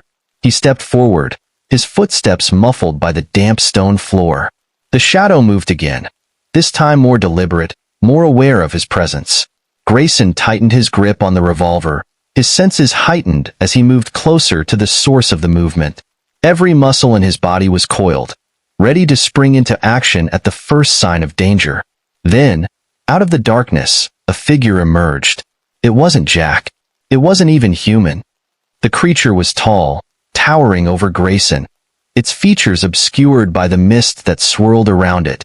It was like a hollow figure, with a face that was constantly shifting, always in motion.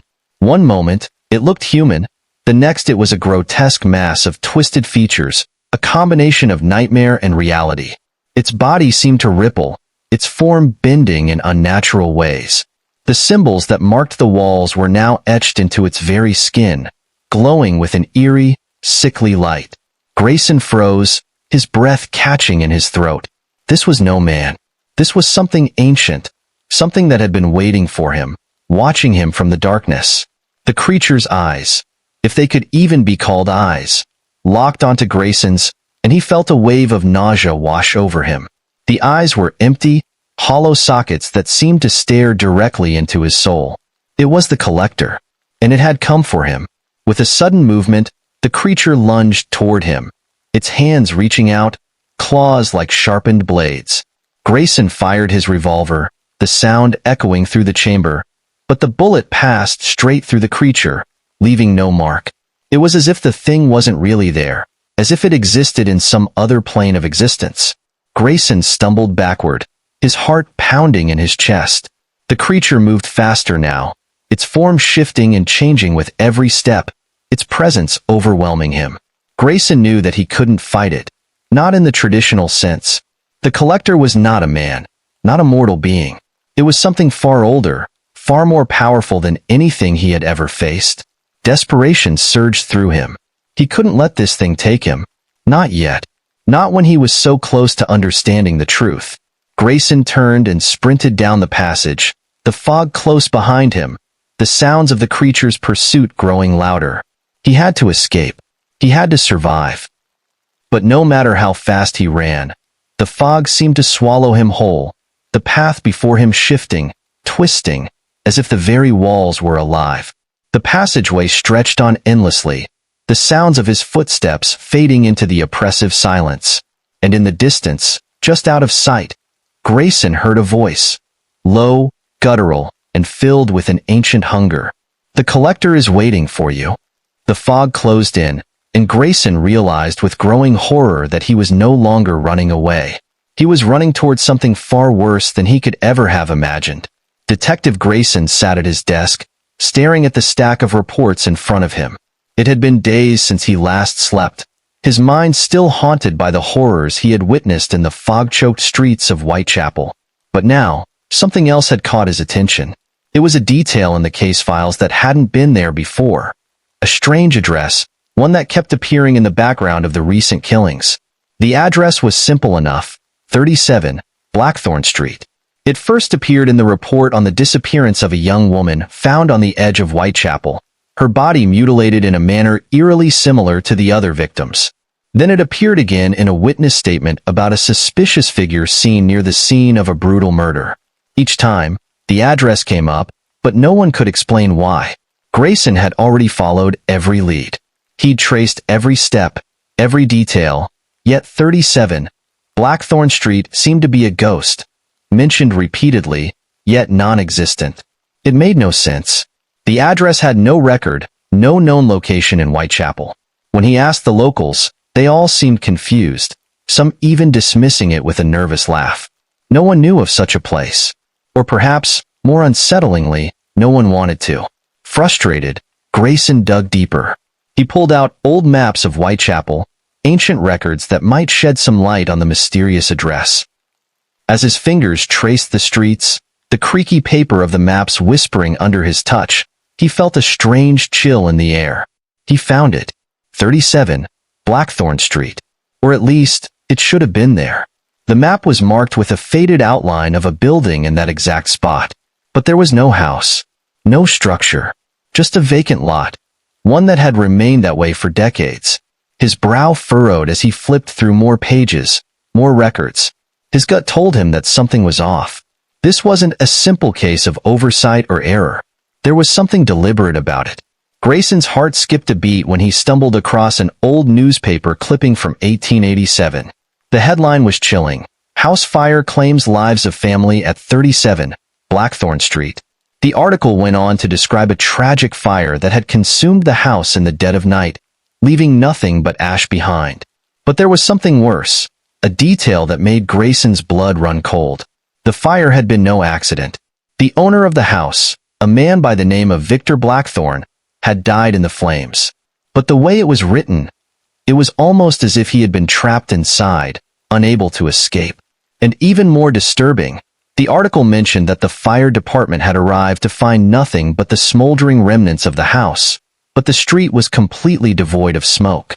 Not a single ember floated in the air, no traces of fire outside the house itself. The more Grayson read, the more he understood. Something was wrong about this house.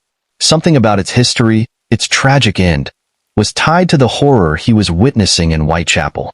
Was this where it had all started? Was there a connection between Blackthorn Street and the killings that had now terrorized the entire district?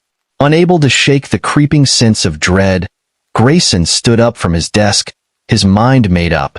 He had to see it for himself. He had to go to 37, Blackthorn Street. The answers, he felt, lay there, in the heart of the forgotten house. The sky outside had darkened, thick clouds swirling above as if the heavens themselves were conspiring with the fog that blanketed the streets. Grayson didn't hesitate. He grabbed his coat, the weight of his badge heavy against his chest, and stepped out into the cold night. His boots echoed down the alleyways as he made his way toward the place where 37, Blackthorn Street should have been. His breath turned to mist as the night grew colder, the hairs on the back of his neck standing on end. As he reached the street, he paused, his eyes scanning the emptiness before him. There was nothing. No house. No street number. Just an open, barren space with nothing more than a crumbling foundation and a few scattered bricks where a house had once stood. He had arrived, but there was nothing here but the air itself. A thick, oppressive silence that seemed to hold its breath. But then, something changed. A sound. A low, unnatural groan from beneath the earth. Grayson felt it more than heard it. The ground seemed to vibrate underfoot, as though the very land was alive with some dark energy, pulling at the fabric of reality itself. His heart pounded in his chest as he stepped closer to the center of the lot. There, in the shadowed remnants of what once was a home, Grayson saw something that made his blood run cold. The outline of a doorway, a door that had never been there before. As if it had simply appeared, carved into the foundation, an entrance that beckoned with an eerie glow. Grayson hesitated, the rational part of his mind screaming at him to turn away. This wasn't possible. It couldn't be. But the rest of him, the part that had already seen too much, knew better. He stepped forward, drawn by an unseen force, the heavy fog swirling around his feet. As he reached the door, a cold wind howled through the cracks in the building's remnants, sending a shiver through his body. He pushed the door open, the hinges groaning in protest.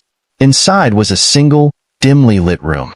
The walls were bare, save for dark stains that marred the cracked plaster.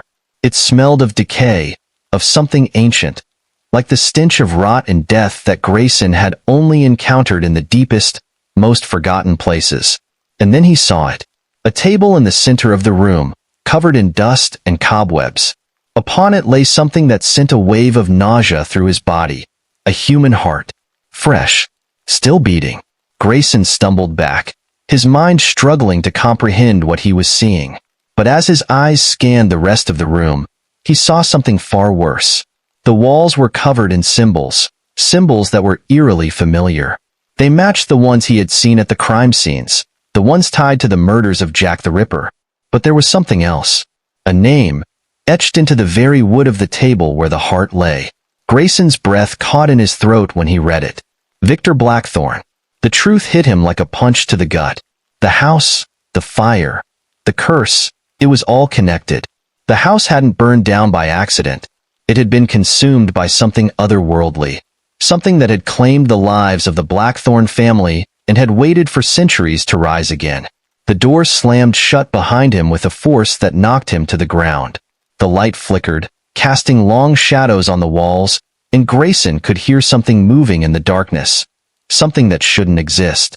His heart raced as he scrambled to his feet, but before he could react, the shadows in the room seemed to close in on him.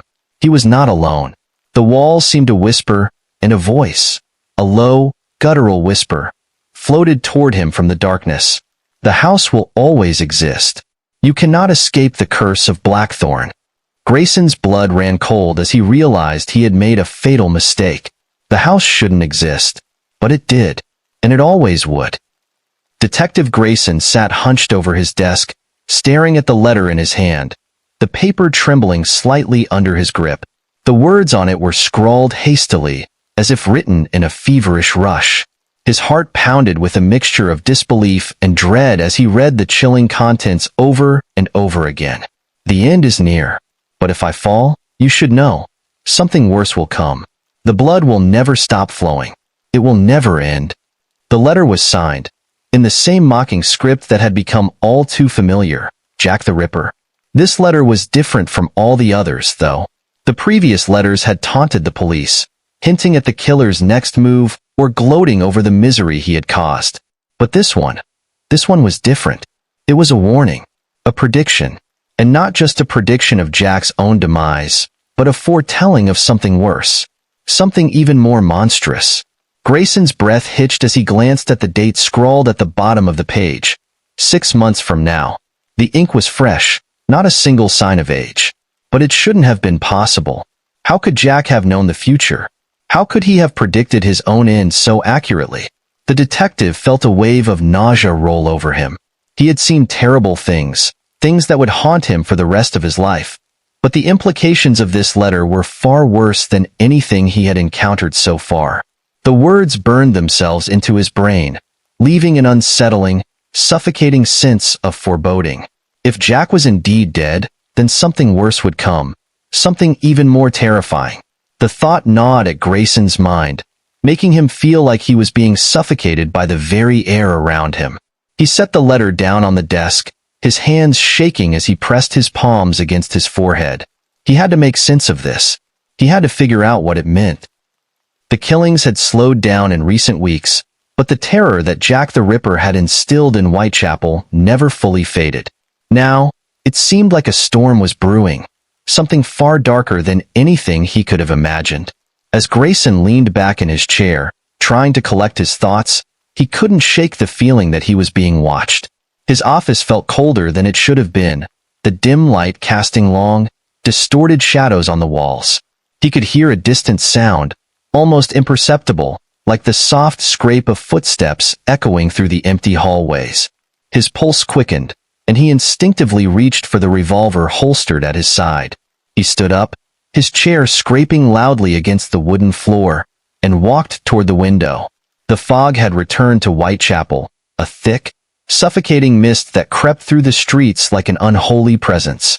The gaslights flickered, casting an eerie glow that seemed to shift and warp the very air around them. Grayson's eyes scanned the street below, searching for any sign of movement, any hint of danger lurking in the shadows. But there was nothing, only the quiet, oppressive silence of the night. Then, his gaze caught something, a figure standing at the far end of the street, barely visible through the fog. The figure was tall, almost too tall, and it seemed to sway unnaturally, as if caught in the wind. Grayson's heart skipped a beat as the figure slowly turned toward him. There was no mistaking it. The silhouette was unmistakable, Jack the Ripper. But something was wrong. Something was different. The figure's movements were jerky, almost inhuman, like a marionette being pulled by invisible strings. Its face, if it could even be called that, was blurred, its features distorted, as if the very act of existing was tearing it apart. Grayson's breath caught in his throat. This wasn't Jack. Not in the way he remembered him. This was something else. Something far worse. Grayson felt his body freeze, his mind screaming at him to run, but his legs wouldn't obey. The figure in the fog began to move toward him, each step slow and deliberate, as if it had all the time in the world. With each step, the air grew colder, the shadows growing longer and more oppressive. Suddenly, there was a sharp knock on the door behind him, snapping Grayson out of his trance. He spun around, his heart pounding, only to find the office door ajar.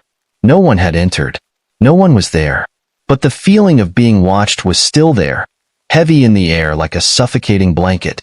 He rushed to the door, throwing it open and stepping into the dark hallway. The dim light from his office barely cut through the shadows. The house was eerily quiet, but Grayson could still hear the faint sound of footsteps, closer now, moving in the direction of the stairs that led down to the street below. Whoever, or whatever, was following him wasn't far. He ran down the stairs, the weight of his boots echoing through the hollow space. He had to get out. He had to make sense of what was happening before it was too late. Grayson burst through the door and into the fog. The street was deserted, save for the dim silhouettes of gaslights casting their pale light over the mist. He had no idea where to go, no idea what to do, but he could feel it, the presence, lurking in the darkness, following him. Then, the letter flashed in his mind, the warning, the prediction. If Jack the Ripper died, something worse would take his place. Grayson's breath came in shallow gasps as he turned back to the street, his heart pounding in his chest. The fog parted slightly, and there, standing in the distance, at the edge of the street, was the figure again. But this time, Grayson didn't run. He knew it wasn't Jack. Not anymore. This was something older. Something darker. The real monster was yet to come. The figure didn't move. It just stood there, staring back at him, its face still hidden in the shadows, waiting for Grayson to make his next move. And then, in the silence that stretched between them, the words from the letter echoed in Grayson's mind. If I fall, something worse will come. The fog thickened around Grayson, and the shadows seemed to close in on him, drowning him in an all-consuming darkness. He took one final, shaky step forward, the weight of the world pressing down on him. And that was when he heard it, a voice, low and guttural, rising from the darkness. You should have stayed away. Grayson froze, his body locked in place as he struggled to breathe.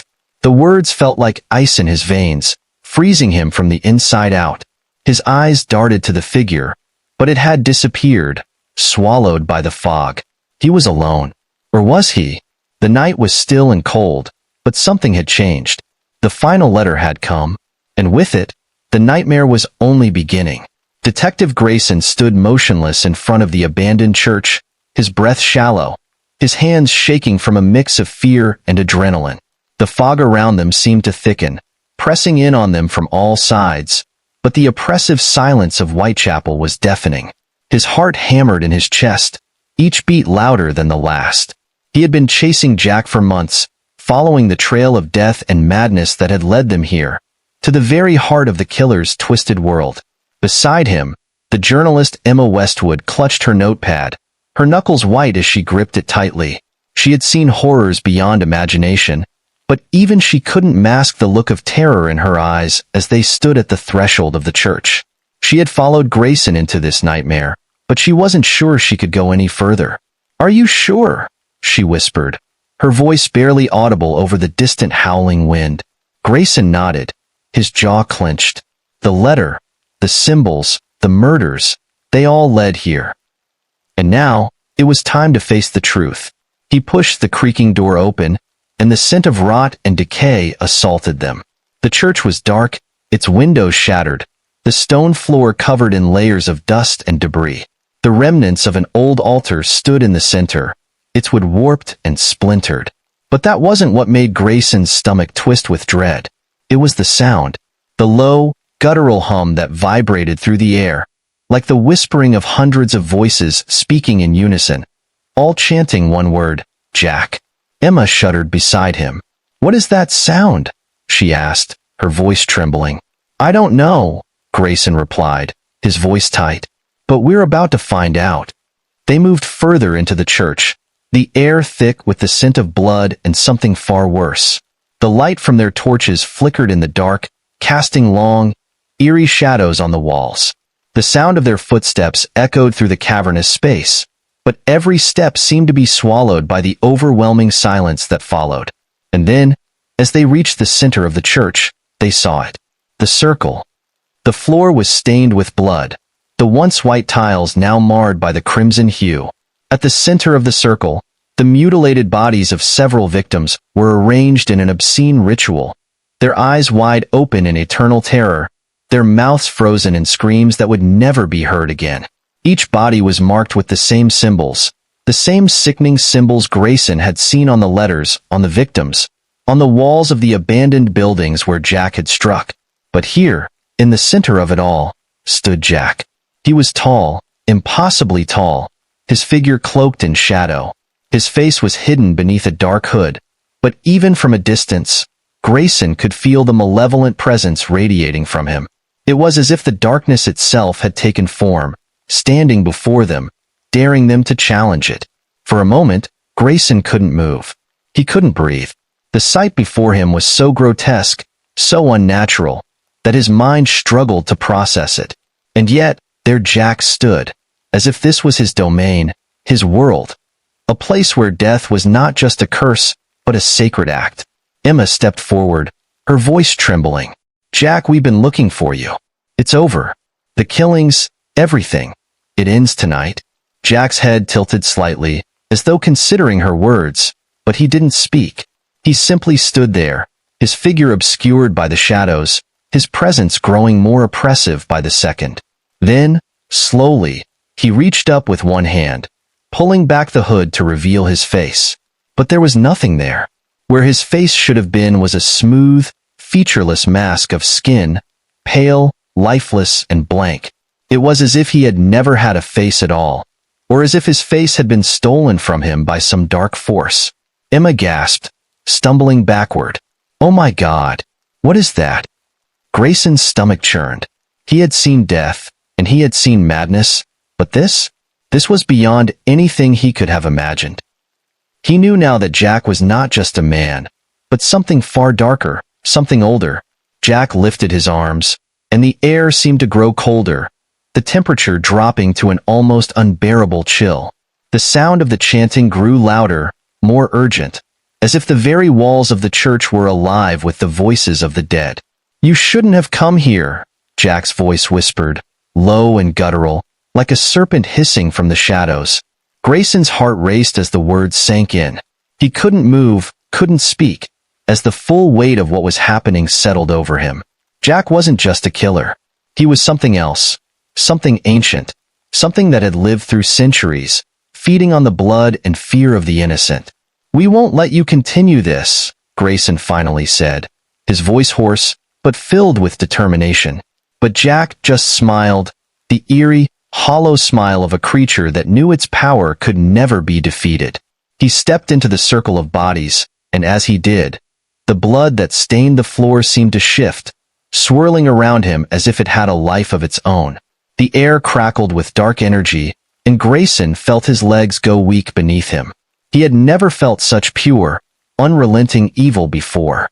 It was as if the very church, the very land beneath their feet, was complicit in this ritual. Emma stumbled back, knocking over one of the blood-soaked candles, causing the flame to flicker wildly. The flames cast long, shifting shadows against the walls, and for a brief moment, Grayson thought he saw something. Someone, standing just behind Jack. A face, pale and twisted, staring out from the darkness. The figure seemed to move with an unnatural speed, disappearing into the shadows before Grayson could react. His heart skipped a beat, the sudden fear settling deep in his bones. But Jack was not finished. He raised his arms once more, and the air seemed to pulse with energy. The chanting reached a fever pitch, and the very ground beneath them seemed to tremble. Grayson realized with horror that this was not just a ritual. It was the final act, the last ritual, and they were its unwilling participants. "Stop!" Emma screamed, her voice hoarse with panic. "Stop it, Jack. This ends tonight." But Jack didn't respond. He only smiled that empty, hollow smile, and then, with a swift motion, he turned to face Grayson directly. "You are too late." The words sent a chill through Grayson's spine, and he felt his knees buckle beneath him. The world around him seemed to blur, the church walls warping and shifting. The shadows grew darker, swallowing the light as if the darkness itself was alive, feeding off their fear. Then, with a final, terrible scream that rattled the very foundation of the church, the world exploded into chaos. Grayson's mind shattered in that instant, the sound of the chanting, the screams, the whispers, all blending together into a single cacophony of terror. He tried to run, tried to escape, but his legs wouldn't move.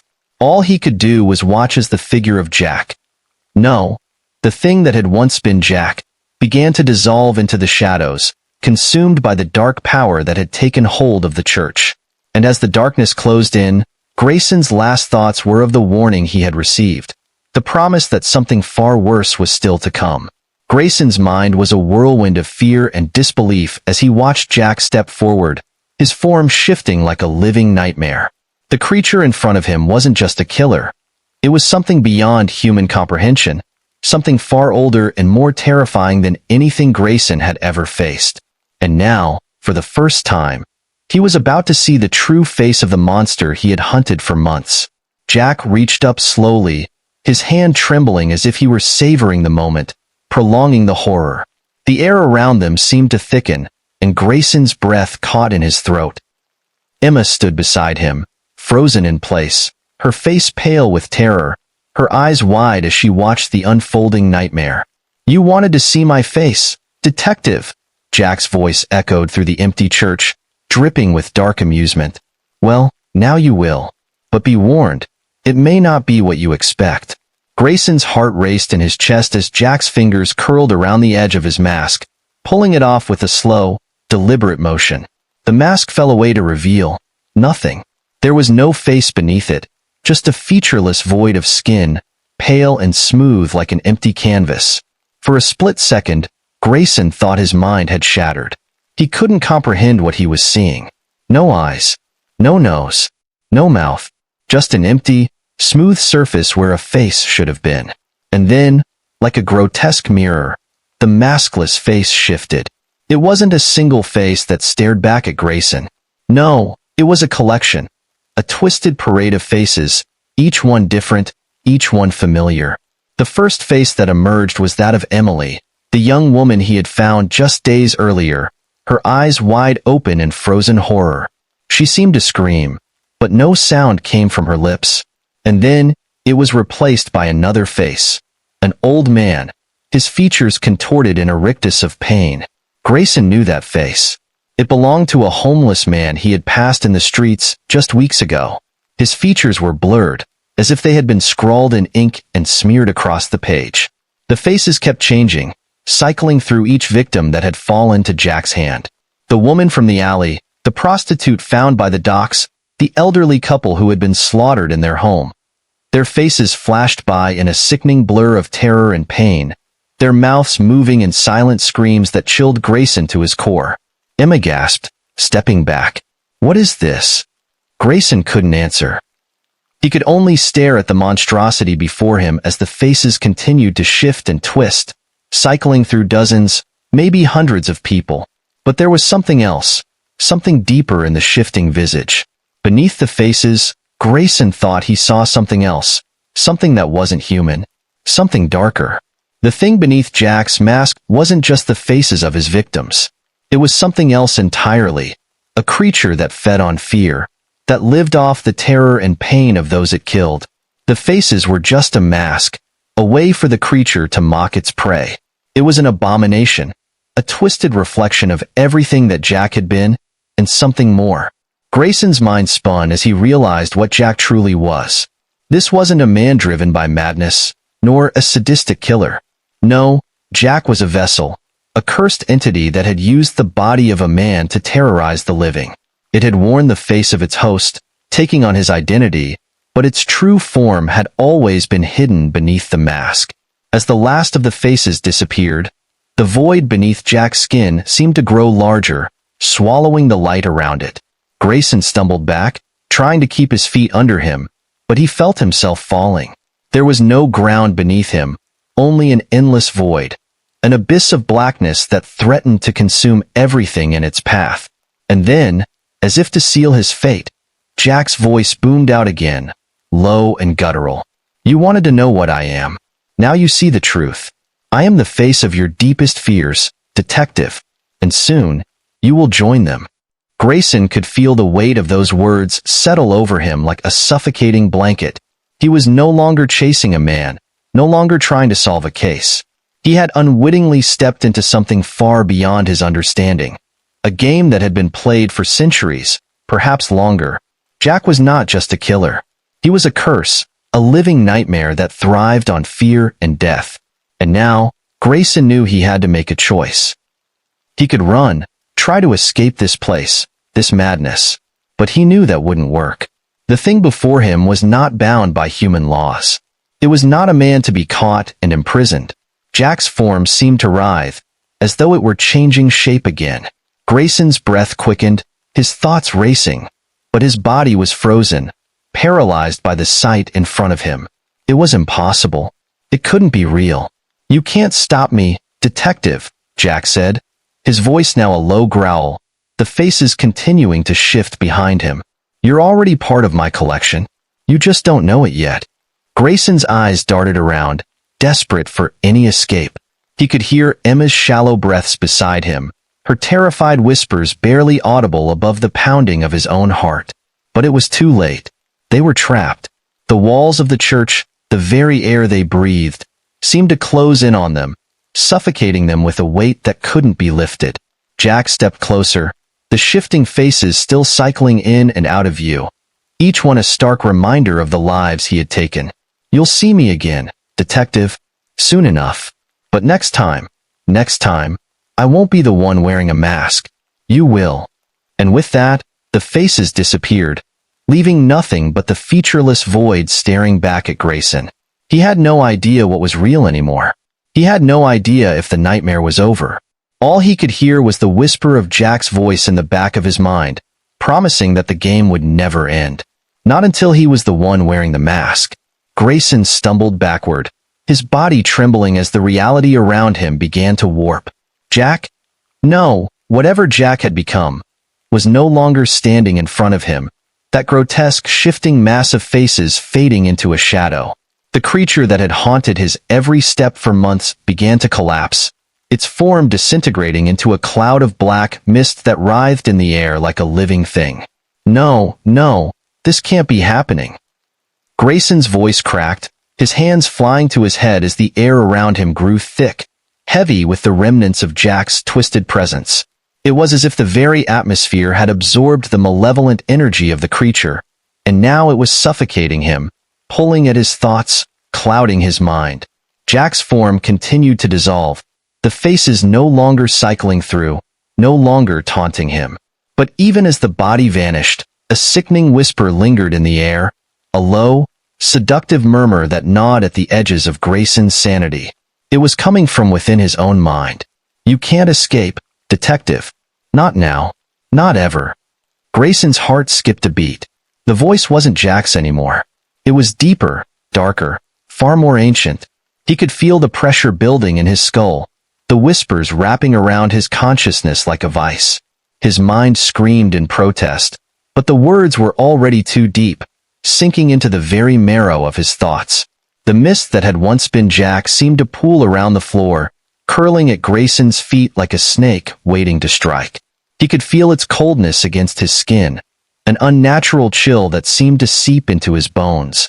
And then, before he could react, the whispers escalated, their voices intertwining like a chorus of lost souls. "Do you feel it, detective? The hunger, the thirst, the power." Grayson's pulse quickened, the world around him spinning as his knees buckled beneath him. He gripped the edge of a nearby pew, his knuckles white as he tried to steady himself. He had to fight it. He had to stay in control. But the whispers, they were becoming louder, more insistent. "Take it. Take the power. Become the hunter. Embrace the hollowing." He clutched his head, his vision blurring, his thoughts tumbling like shards of glass in his skull. The images of his past, his failures, his regrets, they all merged into one. Faces, innocent faces, flashed before his eyes. Victims, lives lost. The faces of the women who had died, the families who had been shattered. He had seen them all, but now they seemed distant, irrelevant. What mattered was the pull, the overwhelming need that surged through him. The thing that Jack had become, the thing that had once been a man, was calling to him from beyond the veil. And the whispers, oh, the whispers, were coaxing him, urging him to finish what Jack had started. Grayson staggered to his feet, his chest tightening, his breathing shallow. The mist was swirling around him, encircling him like a living entity, pressing against his skin. The power, the rush, the urge to kill, it was intoxicating. His hands shook uncontrollably as he reached for his gun, his fingers trembling with the weight of what was to come. "You will continue the work, detective. You will carry the hollowing. You will become the next mask."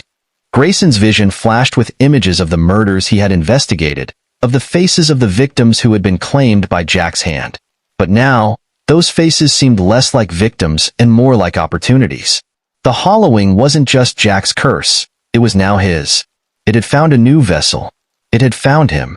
His grip on the gun tightened, his thoughts racing as his body moved with a mind of its own. He didn't know how he had gotten here, how he had crossed the line from the hunter to the hunted, from the investigator to the very thing he had spent months chasing. But there was no turning back now. The whisper in his mind grew louder, urging him to finish it. "It's time, detective. The hunt begins anew." He stepped forward, his legs feeling like lead, but he couldn't stop himself. The curse was inside him now, a part of him. He could hear the distant screams of his victims echoing in his ears, but they were nothing more than a faint memory, a faded sound. What mattered now was the rush, the power, the thrill. Grayson didn't even realize he was smiling as he walked out of the church, his steps heavy and purposeful. The mist followed him, a dark cloud swirling in the air, feeding off his terror and confusion. And with every step he took, the whispers grew more insistent, more demanding. "Take the knife, detective. Find the next victim. The hollowing is yours now." His fingers twitched, and for the first time in months, he felt alive. And then, just before he reached the door, a new thought crossed his mind. A thought that stopped him dead in his tracks. What if Jack was never really gone? What if this was his plan all along? What if the hollowing was just a cycle, an endless loop, with no escape? But the thought was fleeting, as the whispers drowned it out. Grayson stepped out into the dark night, his mind already consumed by the next steps in his twisted mission.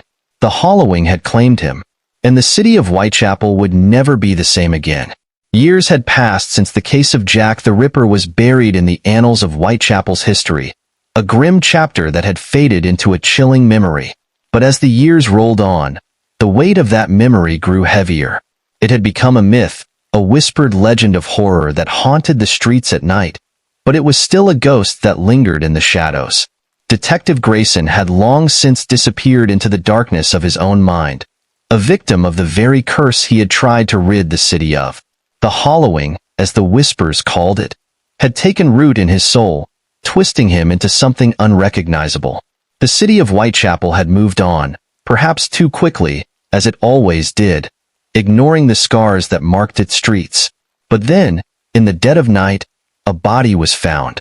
The press went wild, the authorities scrambled, and whispers began to stir once again. The same mutilations, the same signature, an eerie, unmistakable reminder of the past. The body of a young woman was discovered in a narrow alley, her throat slashed, her body drained of blood. The killing was a ritual, the victim carved with precision, and yet the fear that gripped Whitechapel was not just from the murder itself. It was from the unmistakable truth that gripped the hearts of all who knew the tale of Jack the Ripper. The killer was back. Police were hesitant to confirm what they feared. They had lived through the nightmare once before, and now it was crawling back into their streets, more terrifying than ever. Investigators went over the details of the crime scene. Notes of the victim's injuries, the symbols carved into her skin, and there was no doubt in their minds. This was Jack's work, down to the smallest detail. But the police found something else that terrified them even more. The night after the body was found, a letter arrived at Scotland Yard. It was handwritten, smeared with blood, and contained no name. But there was one thing that immediately chilled the bones of anyone who read it. The game is far from over. The writing was crude, the paper stained and torn, as if it had been hurriedly scrawled in a frenzy. The ink was still fresh, still wet, and it seemed to pulse with some unnatural energy. But there was something more in the letter, something more sinister than just the words. At the bottom of the page, there was a small, almost insignificant detail that caught the eyes of the investigators. A badge, a tarnished, worn badge that belonged to none other than Detective Grayson himself. The badge was unmistakable, the same one he had worn during his darkest days, the days when he had chased the shadow of Jack the Ripper across Whitechapel's foggy streets. The badge, now stained with blood, had been left as a chilling message. It was as if the killer was mocking the detective, showing him that his legacy was now part of the carnage that had returned. Weeks went by, and more bodies were found, each one more brutal, more violent than the last. The police scrambled to make sense of the killings, trying to track the murderer through the fog of fear that had once again gripped the city. They spoke of a new Ripper, a new monster who had taken up the mantle of the old one. But who was this man? And why had he chosen to carry on Jack's horrific legacy? Then came the night that changed everything. A detective, one of the younger officers now assigned to the case, walked the streets late, the fog thick around him. He had been working tirelessly for weeks, piecing together the clues, following the blood trail that seemed to wind through the very heart of Whitechapel. But there was no end in sight.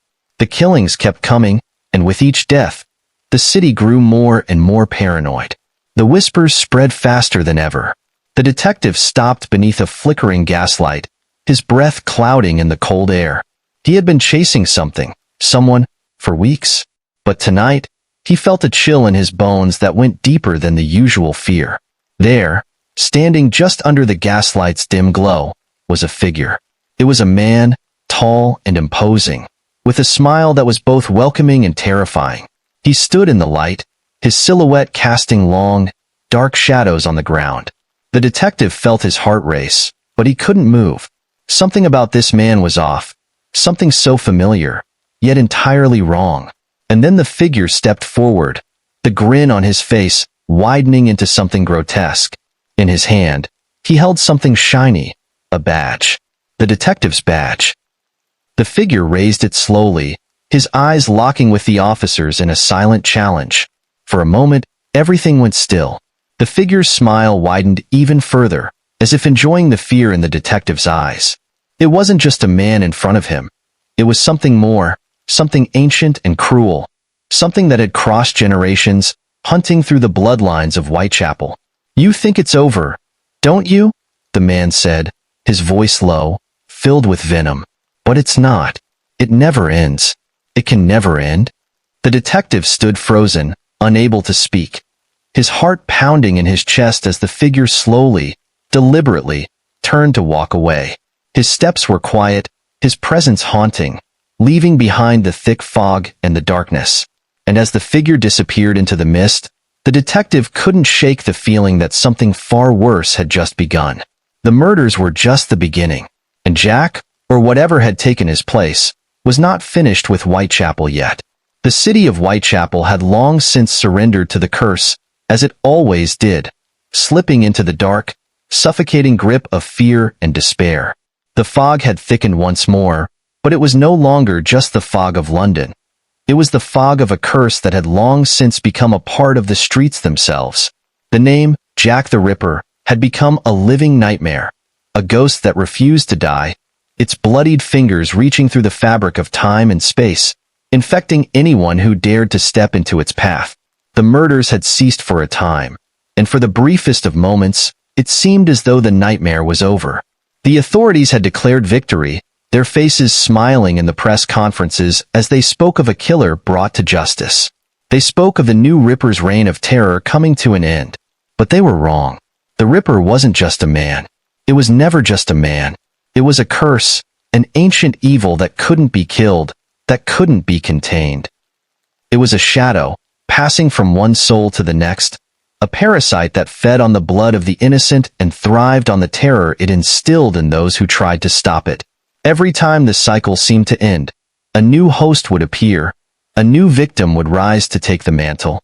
Detective Grayson's name was no longer spoken in the streets, and the badge that had once been his was now lost in history, forgotten. Just another piece of a puzzle that had no solution. But the whispers never stopped. They continued, filling the alleys and the cracks of the city with tales of death and dread. The curse had passed on, and it was always waiting. As the years wore on, Whitechapel grew quieter, its streets darkened by secrets and shadows. The deaths had slowed, but there was still an undeniable feeling in the air.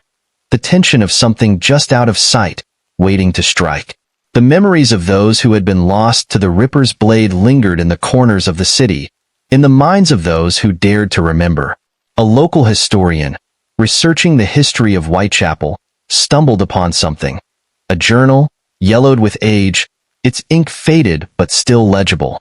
The pages spoke of an ancient entity, a demon who had once walked the earth in the form of a man whose very presence was enough to bring death to those around him.